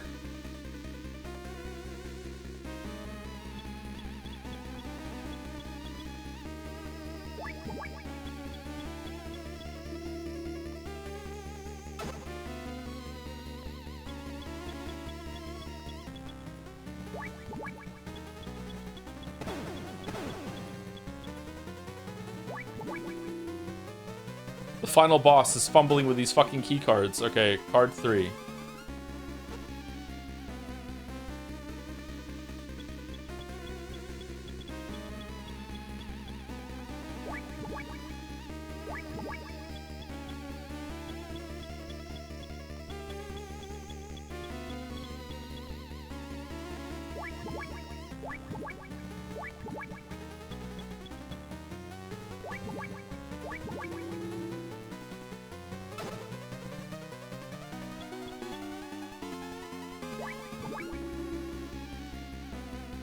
Whoa, that was close. Picked up lighter. Okay, so I can move faster now? No, shove for fuck's sake! Oh my fucking god.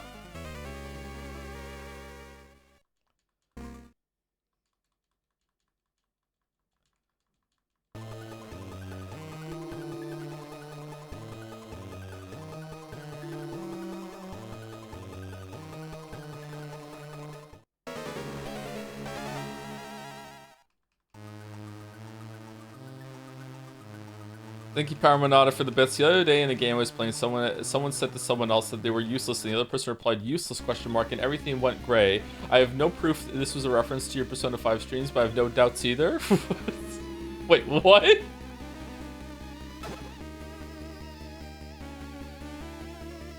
What game was that? I do, in every video, whenever I say the word useless, I make the screen go grayscale. usually for just a couple of frames. I wonder if some people have noticed it or not.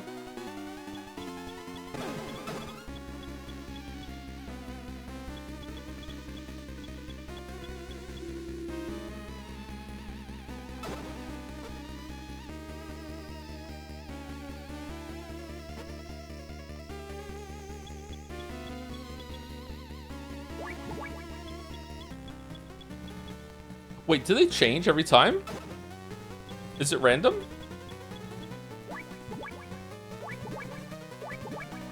Won't say because it was a Goonerish game, but it's filled with references? Really? Alright.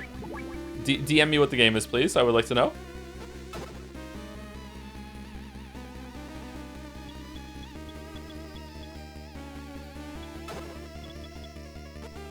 Was it Metal Gear Solid 4?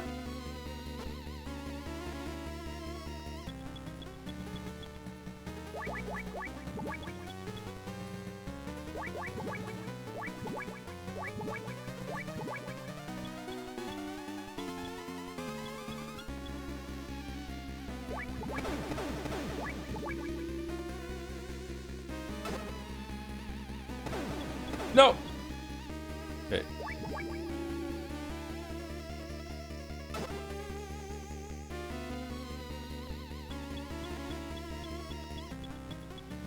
It's fucking acid, man. Kojima doesn't make goon material? Are you sure? Okay, card 5.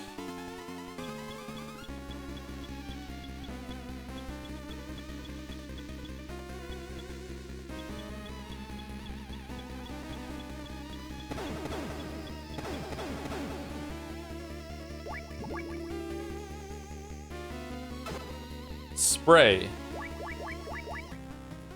A lacquer spray made from dimethyl ether and LP gas. It says, do not use near open flames, metallic gray in color. I'm sorry, are we making a makeshift flamethrower with like a spray of cologne and fucking and a lighter? An ordinary dollar store lighter, its use is unknown. We're just gonna MacGyver this shit? Ooh. Fucking turn. Why are you locked in? Okay, I died. Oh my god.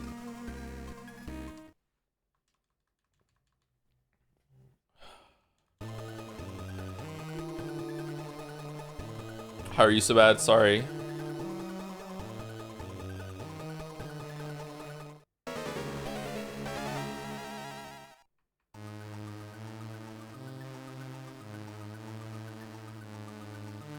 This is kind of irritating.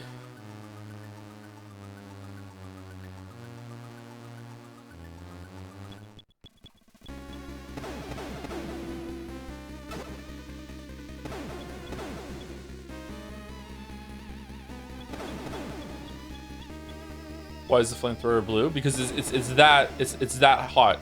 Blue flame burns hotter.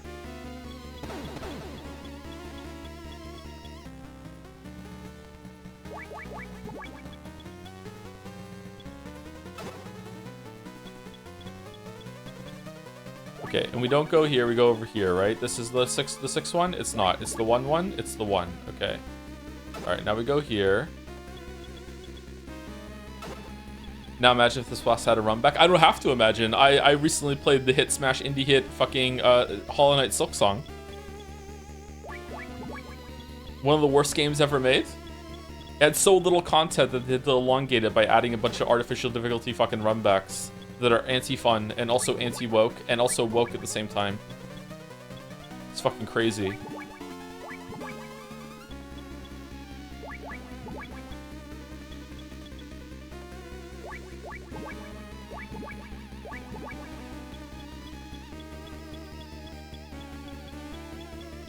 No. Fuck off with that.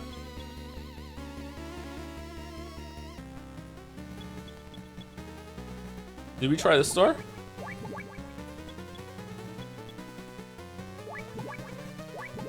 Okay, so we just have to get the next key from up top, and then we can go down to here. Okay, so this is the key that's under the table, right? No. Okay. Alright, it was this door, and he fucking just blocked us from it. Okay. Card 3. Okay, let's go to the right just in case the card 3 opens this door over here. It does not.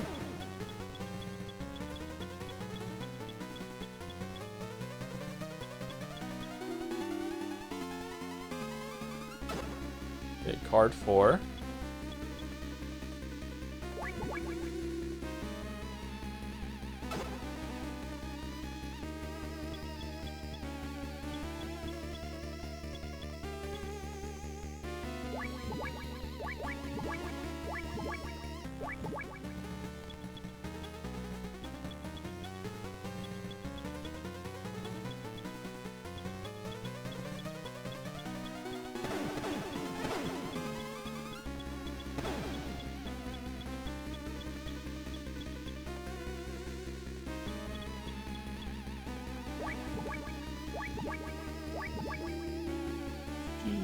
If Kojima made Silks... Whoa! If Kojima made Silk Song, there would be a nude Hornet section. Tell me you haven't played Silk Song without telling me you haven't played Silk Song.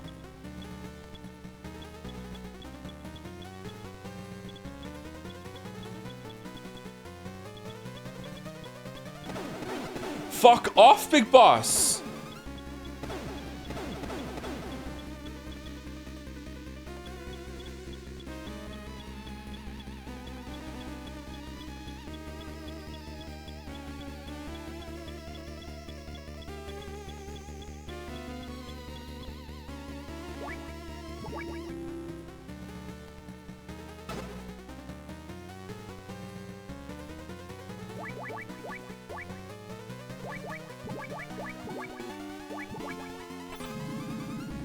Alright, you are locked in for quite a while on this. Oh, okay.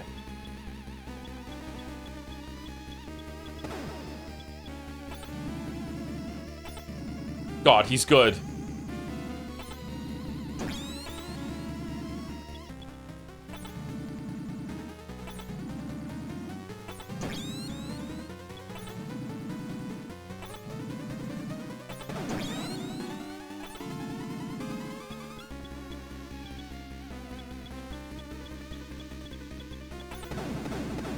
No!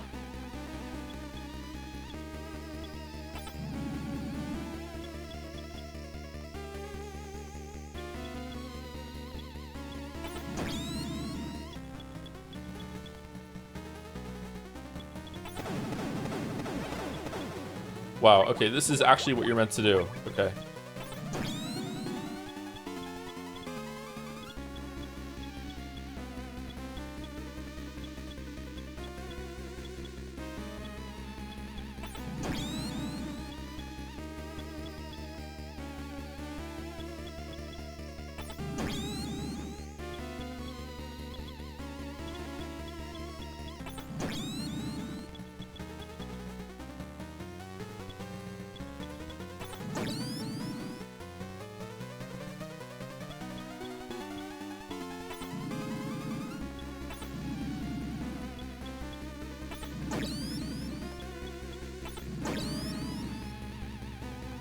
Snake!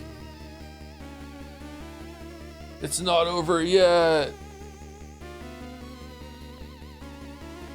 It's not over yet.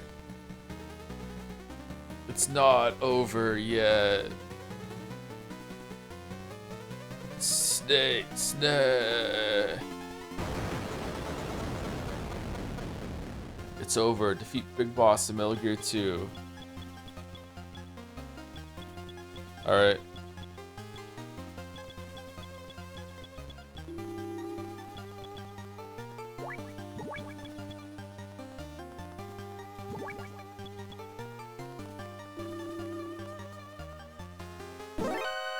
Freeze! It's okay, it's me, Snake. I was just fucking with you. Holly? Did I scare you? Phew.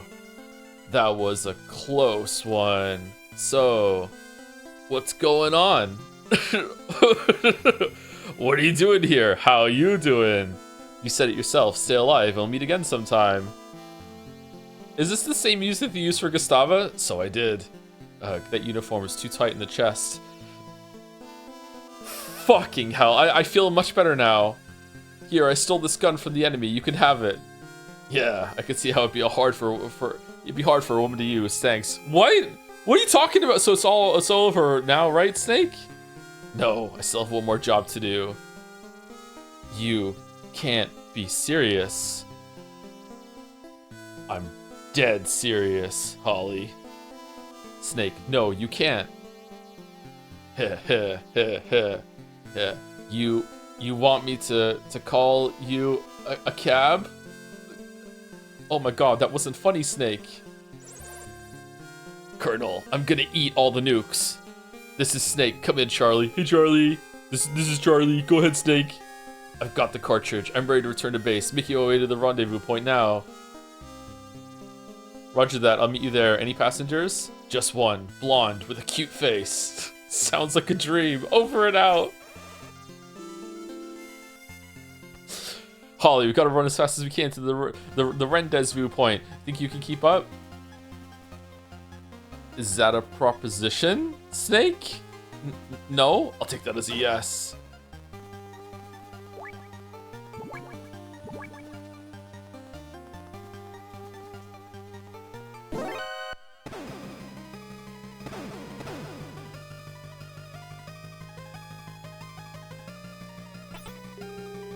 What?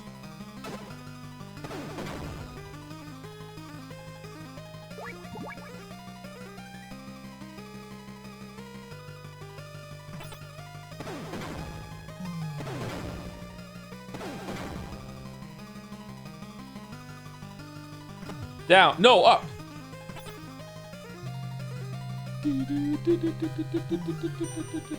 Nah, further up. Further up.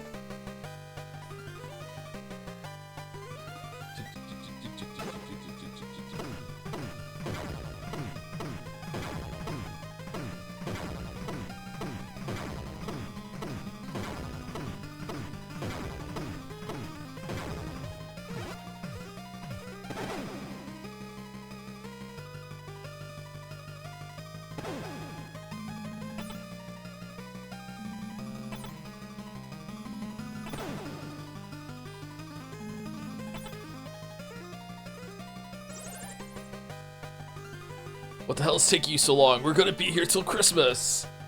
This is Charlie. I'm 10 kilometers from the rendezvous point. Charlie's becoming Kermit. Shit. Hold tight a little bit longer. Over and out. Hurry.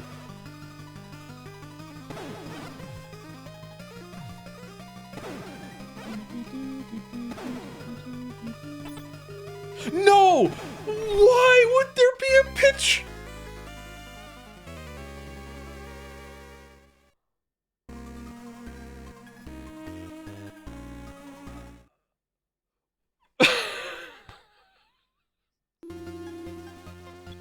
You're fucking kidding. You're kidding.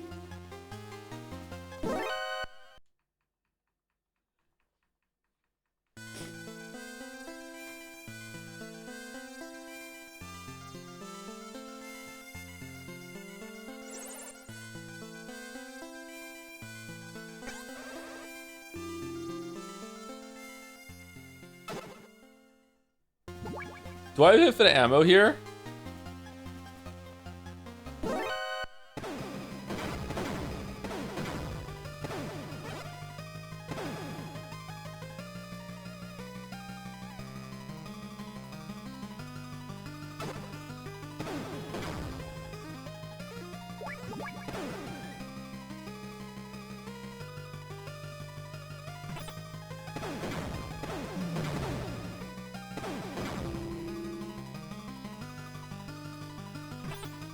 You grew so much since this game. 7 years later, he realized women can shoot guns. Snake still had to teach her how to shoot, okay? So he didn't grow that much, all right?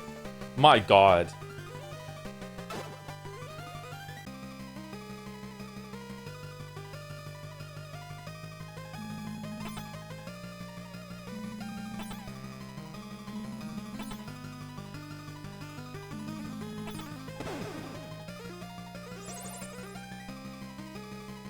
What the hell is taking you so long? We're going to be here till Christmas.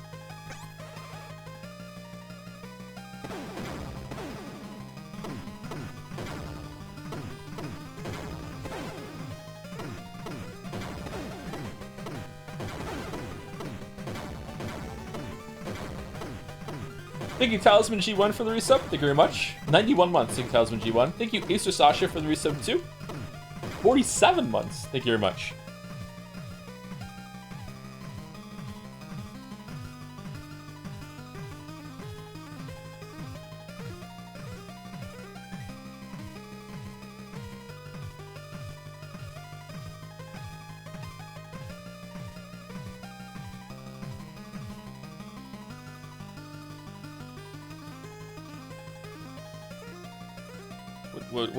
What do I do?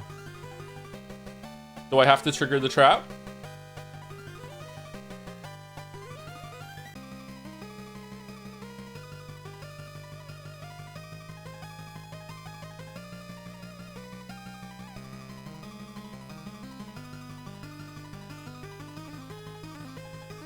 What if we call Holly?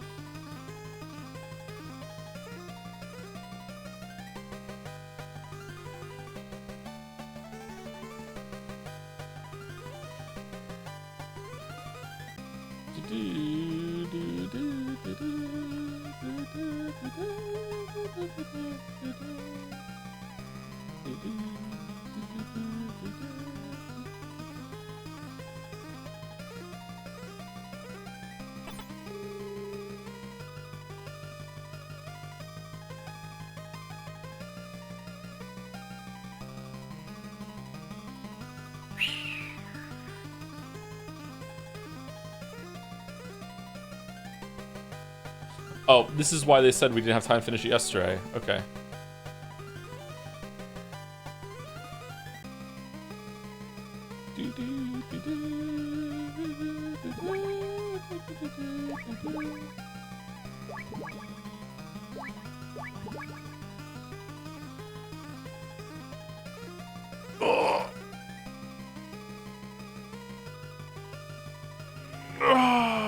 Time for a break? It might be time for a break, yeah.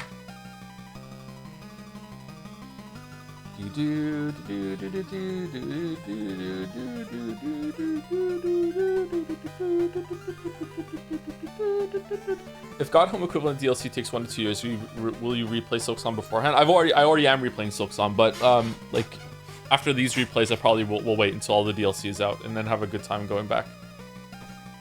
Snake, damn it, I'm out of ammo. Oh, Snake.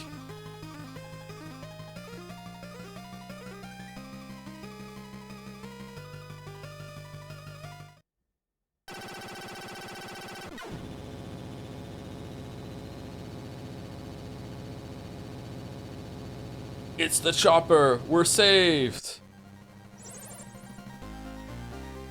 Charlie, you're late. Haha, Snake, you son of a bitch. Sorry, man. I didn't want to disturb you two lovebirds. This is fucking awful. I think we'll be home in time for Christmas. We'll be home in time for dinner, Snake. Let's go then. I'm looking forward to Christmas dinner with something about rations.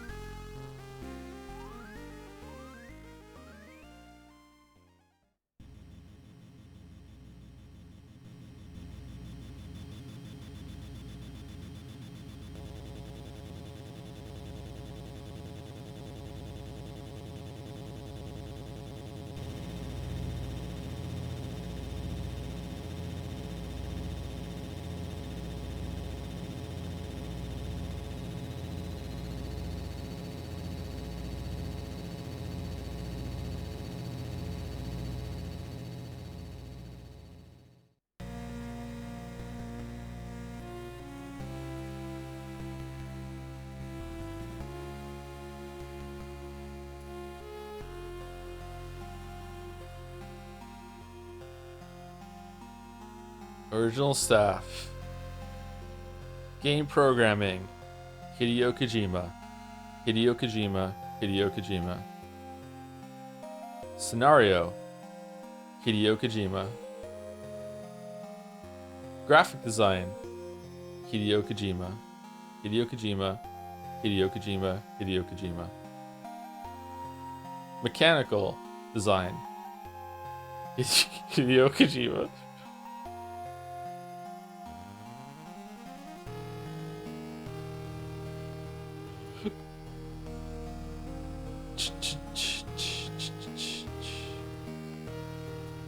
Damn, more people than made Expedition 33.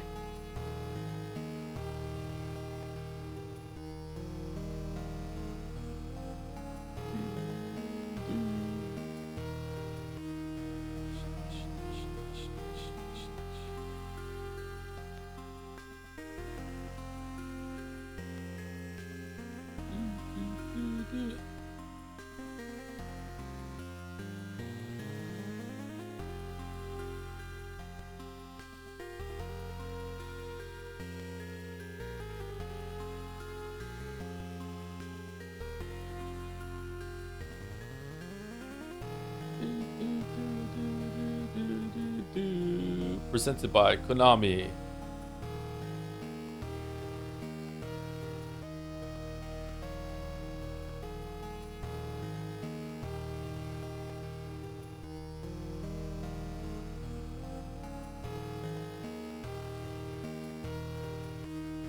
you ever find it weird how people perpetuate the 33 people including a dog thing, implying the dog is more important than the PlayStation and stuff? I thought the dog was the playtester.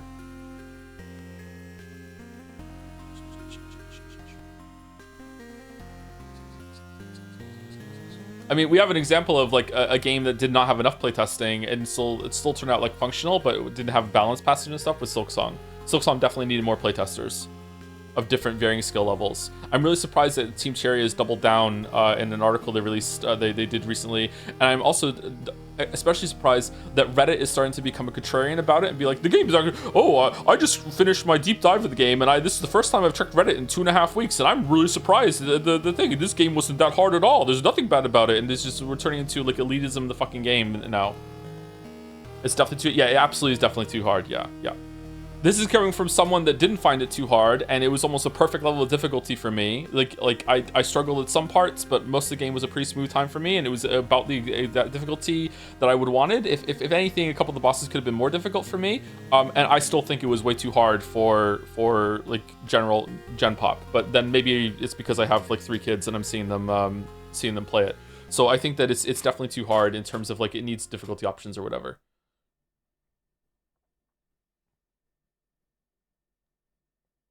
Good work, Snake. Have you thought about coming back to the unit? The nightmares have stopped. I'm a free man now.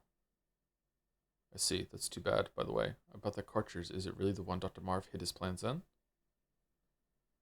Why don't we open it and find out? No need for that. The cartridge I brought back is Dr. Marv's. No question about it. Just put it in the MSX. Alright, here goes. Huh? Nothing's happening. What on earth? Of course, Snake was right. There's no doubt about it. This is Dr. Marv's cartridge. What are you talking about? I don't see anything. Here, look closer. Dr. Marv left a signature on it right here. It says Kyo Marv. I see it now. It's written backwards. Fuck you. This is going Dr. Marv's last performance. He really loved games, didn't he? From the bottom of his heart.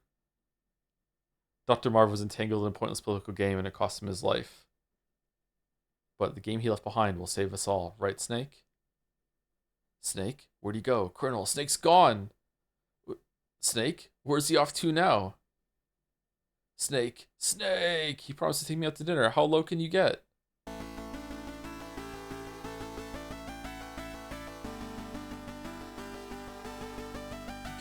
Roy Campbell...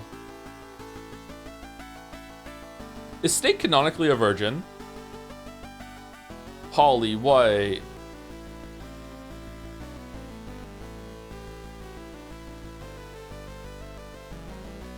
George Kastler.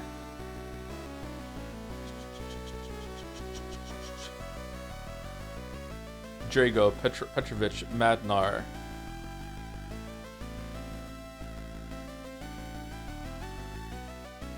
Johan Jacobson.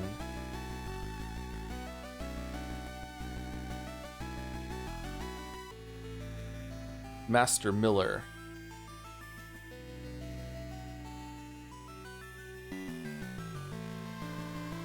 Keo Marv.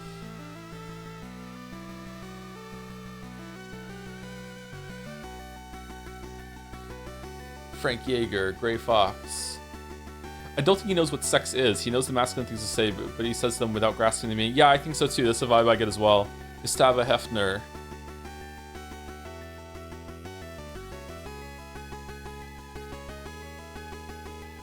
Big Boss.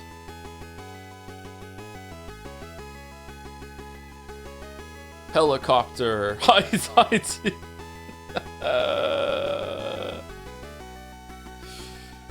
Metal Gear. D. Based on the Hind D. And you, the player. Solid Snake. Is Snake a himbo? He's kind of a himbo, yeah. Have you watched Escape from New York? A long time ago I saw part of it. It was on TV at some point. Not enough to talk about it. Codename Zebra, special item not used, ration used 25, original play time 5 hours and 23 minutes. Okay. Zebra.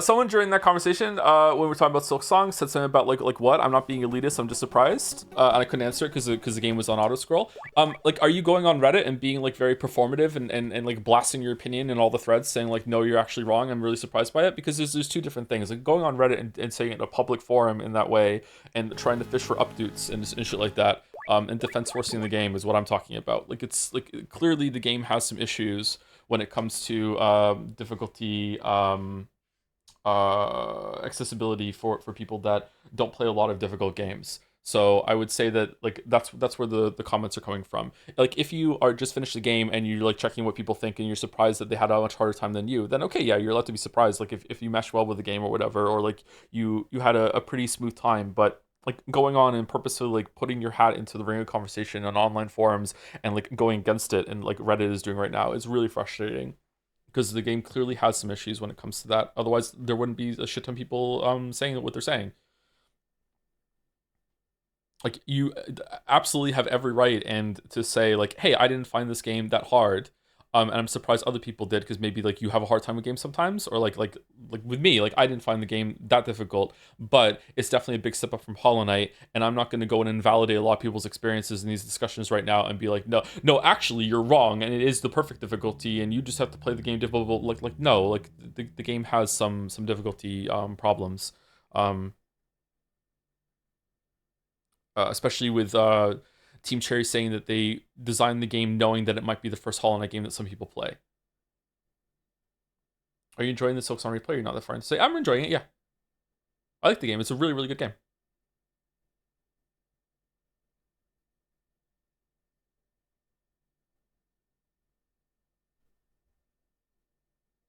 Silk Song is not too hard for me, but I found it grating. Eliza P and Nine Souls are more difficult, but they felt a lot pleasant to play. How do you feel about them comparing games with difficulty? Yeah, it's definitely, that's definitely true. Silk Song has a problem with like relishing in getting you with gotcha damage and stuff, even during some fights. And it just feels bad because it does 2 masks of damage and very early on, or if you don't find mask shards, you're going to be dying in 3 hits. Like, Leo is currently fighting the Cogwork Dancers. He beat them actually last night, but he's currently fighting the Cogwork Dancers, and I was watching him do attempts, and like he is just doing perfectly. He's dodging everything, and then all of a sudden he will like mistime one of their downward slashes, get hit in AoE when they land, and like by the time he has control back of his character, he now has lost tempo. He messes up a jump, and then he gets clipped by the next attack the Cogwork Dancers is doing. Then he panics, goes for a heal, and as he heals, the Cogwork Dancers just hit him, and so from one mistake, because he spiraled from that, he's dead. And like watching him, I'm like, God damn, it's so frustrating to watch someone like clearly grasp the fight and do a really good job with it. And because of one mistake, and they got out of tempo with the fight, because you have to like, Like you have to feel that fight out, especially he's dead and he feels very very frustrated, and I can see the frustration. I'm like, yeah, that sucks. Now obviously it is a skill issue. That fight is not particularly difficult, but for someone who might not be that confident with the movement and the attacks and is not really keen on that kind of play style and learning the fight, it can be frustrating. And I feel for him and other gamers like that. It has some issues in that area. I think you can die real fucking fast from one mistake. Um, yeah, I don't know.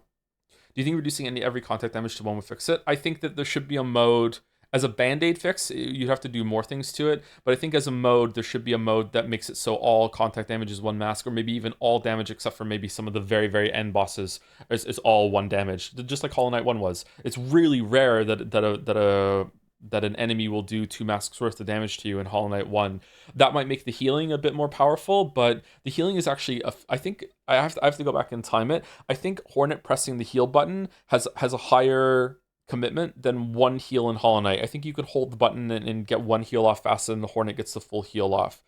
So in terms of difficulty, picking your moment to heal, you still have to really good like fight awareness in order to get that heal off. So in a way, you might say that healing is easier in Silksong because it's just one press, you get the heal off, you can do it in the air, and you get three masks. But in another way, it's actually harder because you need to definitely know that the moment that you're picking is worth the heal duration. Whereas in Hollow Knight 1, you could get a quick heal off now and then instead of having to commit to the full two or three. I'm pretty sure holding down the button for two or three heals is definitely going to be longer than Hornet's singular heal, but also getting hit while you're doing the heal is extremely punishing.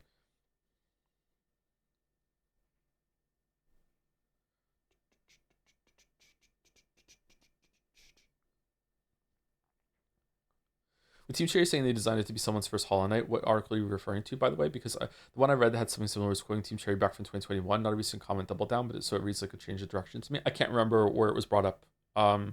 They didn't double down on it recently. I haven't seen them repeat that at any point recently. So maybe they changed their minds. I don't know.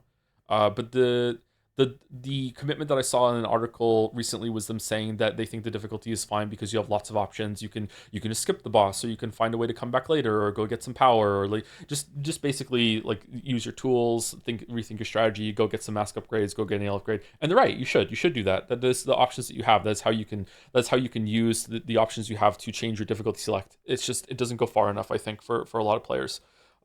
I think that a lot of the options that they have in the game are for people who are already intermediate that are capable of beating the game with a helping hand. And I think there's a huge group of gamers that don't play a lot of hard games or just played Hollow Knight and struggled with it and barely beat Hollow Knight 1. They're gonna have a really rough time with Silksong. There is no way someone who struggled to finish Hollow Knight 1, and I mean really really struggled.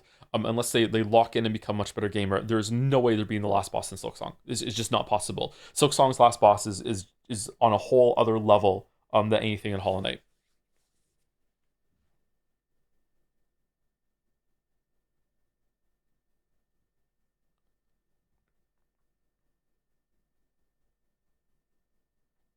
They said if the game is too hard for you, you should go to another area, which seems insane to me considering the game has less rewards early on for exploration in Hollow Knight. Yeah, I feel like it does gate a lot of the power into later into the game. You can't really get much in the way of like extra health, extra power, extra nail damage until you're a decent way into it and you've already proven yourself. But the game's not that hard early on.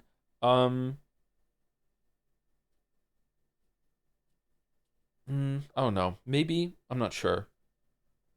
My 6-year-old is in Greymore. She's fighting Morwing. 8-year-old just beat Cogwork Dancers and struggled a bit. 10-year-old just beat Grohl and is probably going to the last third of the game currently. Um, I don't know. What do you think of Metal Gear 2? It was good. I really enjoyed it. It's a lot of the dialogue was cringe and not in the funny kind of cringe. Like I love the crazy stupid fucking enemy boss backstory bullshit, but like a bunch of this how Snake talks to like a character who is a woman. When a woman is on the screen, the whole thing torpedoes and it was terrible. Um I don't know if it's meant to be funny. I don't think it's meant to be funny. It just sucks, man. It just sucks. I know a decent amount of media was like that back then, but I don't think it was quite this bad. What's it like being a woman having to go through this shit? It must be so fucking irritating.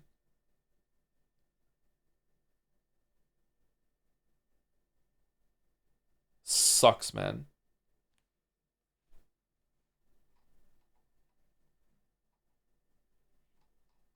But in terms of gameplay and tone, it was quite impressive. Gameplay, especially, even presentation was pretty good for the time. I think that it was a really interesting experience. I'm glad I went through it. I have a lot of context that was missing now for the previous games, although they're pretty much in line with what I thought in terms of story. There was more wackiness than I expected, and that was a surprise. But in terms of like what happened, it was very like very loose, very like just very direct. There's not much story sequence. It didn't interrupt the flow of it very much. I am also surprised that there was that scene in the sewer hallway where he was talking to Gustava, and there was this like pure Kojima blast of story tidbit that is just out of nowhere cringe. Like even with context, you're like, what the fuck are we doing? That sometimes loops back around to being kind of endearing and funny. It didn't this time, but it was just funny instead of endearing and funny. But I don't know. It was interesting, but definitely the gameplay. I'm surprised how much this was it was like a prototype for Metal Gear Solid. So it's definitely Metal Gear was a prototype for Metal Gear 2, and then Metal Gear 2 was a prototype for Metal Gear Solid, and then Metal Gear Solid really nailed what he wanted to do and fully realized the vision or whatever. But yeah, I'm interested to see how Metal Gear Solid is going to land now. I'm also very interested to see people who haven't played these games before are going to think of Metal Gear Solid having seen the context of Metal Gear 1 and 2. I'm curious what was it like back in 1997 to play Metal Gear Solid for someone who had already played Metal Gear 2, where they're like, wow, this is a lot like Metal Gear 2. Was it cool, or did it feel like it was retreading the same ground a bit? Do you think Kojima knows it's cringe? Not back then. Maybe he knows it's cringe now. I don't know. My opinion so far is seeing what was shown. Metal Gear doesn't feel like that well written, but just very Kojima like. So people like the Kojima of it more than the quality of writing. Yeah, it's a retroactive enjoyability, right? Because we know how Kojima is, and we see his fingerprints all over this. But like, if Kojima never made another game after this, I don't think people would be enjoying the story or anything or the characters in this game like in a positive way. It would just be let's laugh at it instead of laugh with it. But now that we know more about Kojima, we're laughing with it sometimes, but laughing at it most of the time. The gameplay still would hold up though. If Kojima never made another game after this, I think this would be like a cult classic. Like, look at this stealth thing that was back in the day. This is cool. Like, look how many ideas this had even back in 1990. It's like I think that would hold up still. But yeah. Do you have plan for the rest of the stream? Downloading Ghost Babel for fun. How would I get Ghost Babel? Is it on Steam? Or would I have to um, work at Blizzard to get it? It's online. I'm not doing that then. No, no, thank you. Thank you, Randy Lyon or Randillion for the new sub. Thank you, Rich. Welcome, welcome. Thank you, Croc Sleuth for the resub too. Metal Gear, and thank you, Pfeiffer for the resub also. Thank you very much.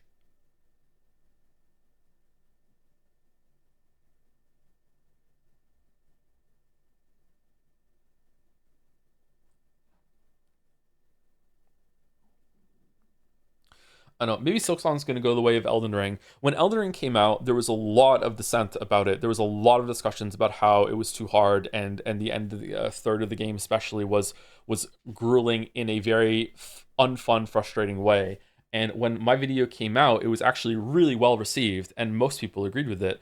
And since then, through people learning from a lot of people that pulled that game apart and elitism, it's not all elitism, but it is some elitism, some get good scrub, whatever the fuck.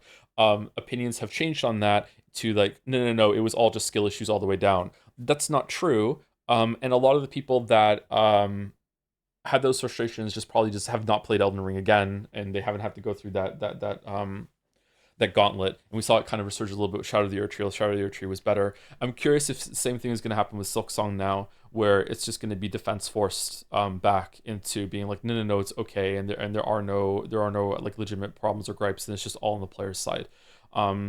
That's not to say that people who enjoy Elden Ring's combat at the end are wrong to do so, or that really mesh with it and learn how to pull it apart and enjoy that play style, just like with Silk Song. But that isn't just because there are people that really could meet the difficulty head on and pull apart how those systems worked and have a really good time with it.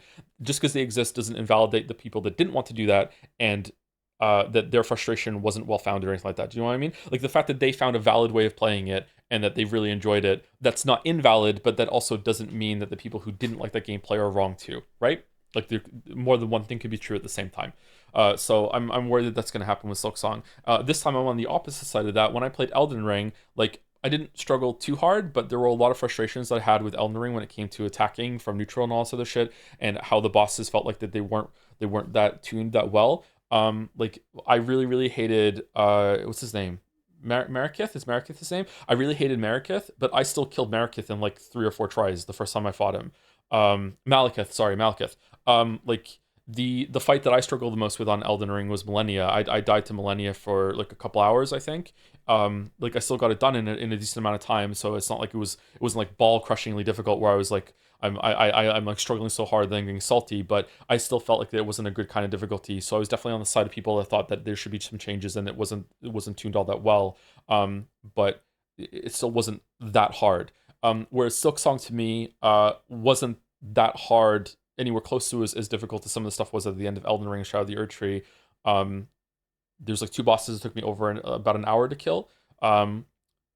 So I think it was a really good difficulty and it was really well put together for me in almost every single way. There are some mistakes and some mistakes. Sorry, there are some flaws I think that could be done better for Silksong, but it was really well done for me specifically. But I still do think that there could be changes and stuff that could happen for other people that are playing it. Does that make sense? Sorry, I'm feeling I'm being a bit too wordy right now.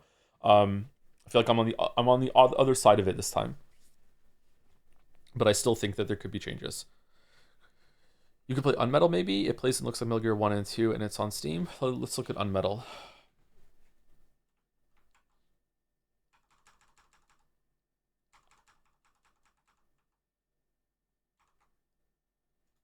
With like being a freak for difficulty. That's why Todd invented difficulty modes and you can be a freak for difficulty. Yeah, you can do that. Unmetal. Oh wow, that is like Metal Gear. Holy shit.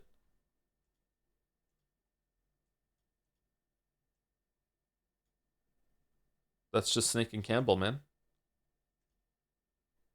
Slingshot. That's neat.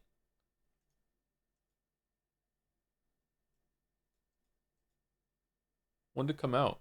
2021. Jesse Fox? J Fox? I feel like there's a pun there somewhere that I'm not getting, like a reference pun.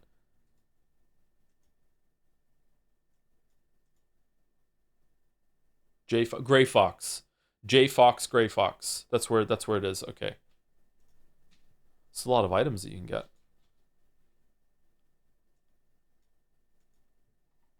It's also not really just like that every attack even could turn out to be a pseudo grab attack that not only deals 2 acid damage but also rips you out of the flow. Yeah, that's something that we didn't talk about a lot on stream, but it is an issue, isn't it? Yeah, there even if you get caught by the very last frame of some of those attacks, the boss or the enemy will suddenly snap into continuing the animation as if you got caught right at the beginning of it.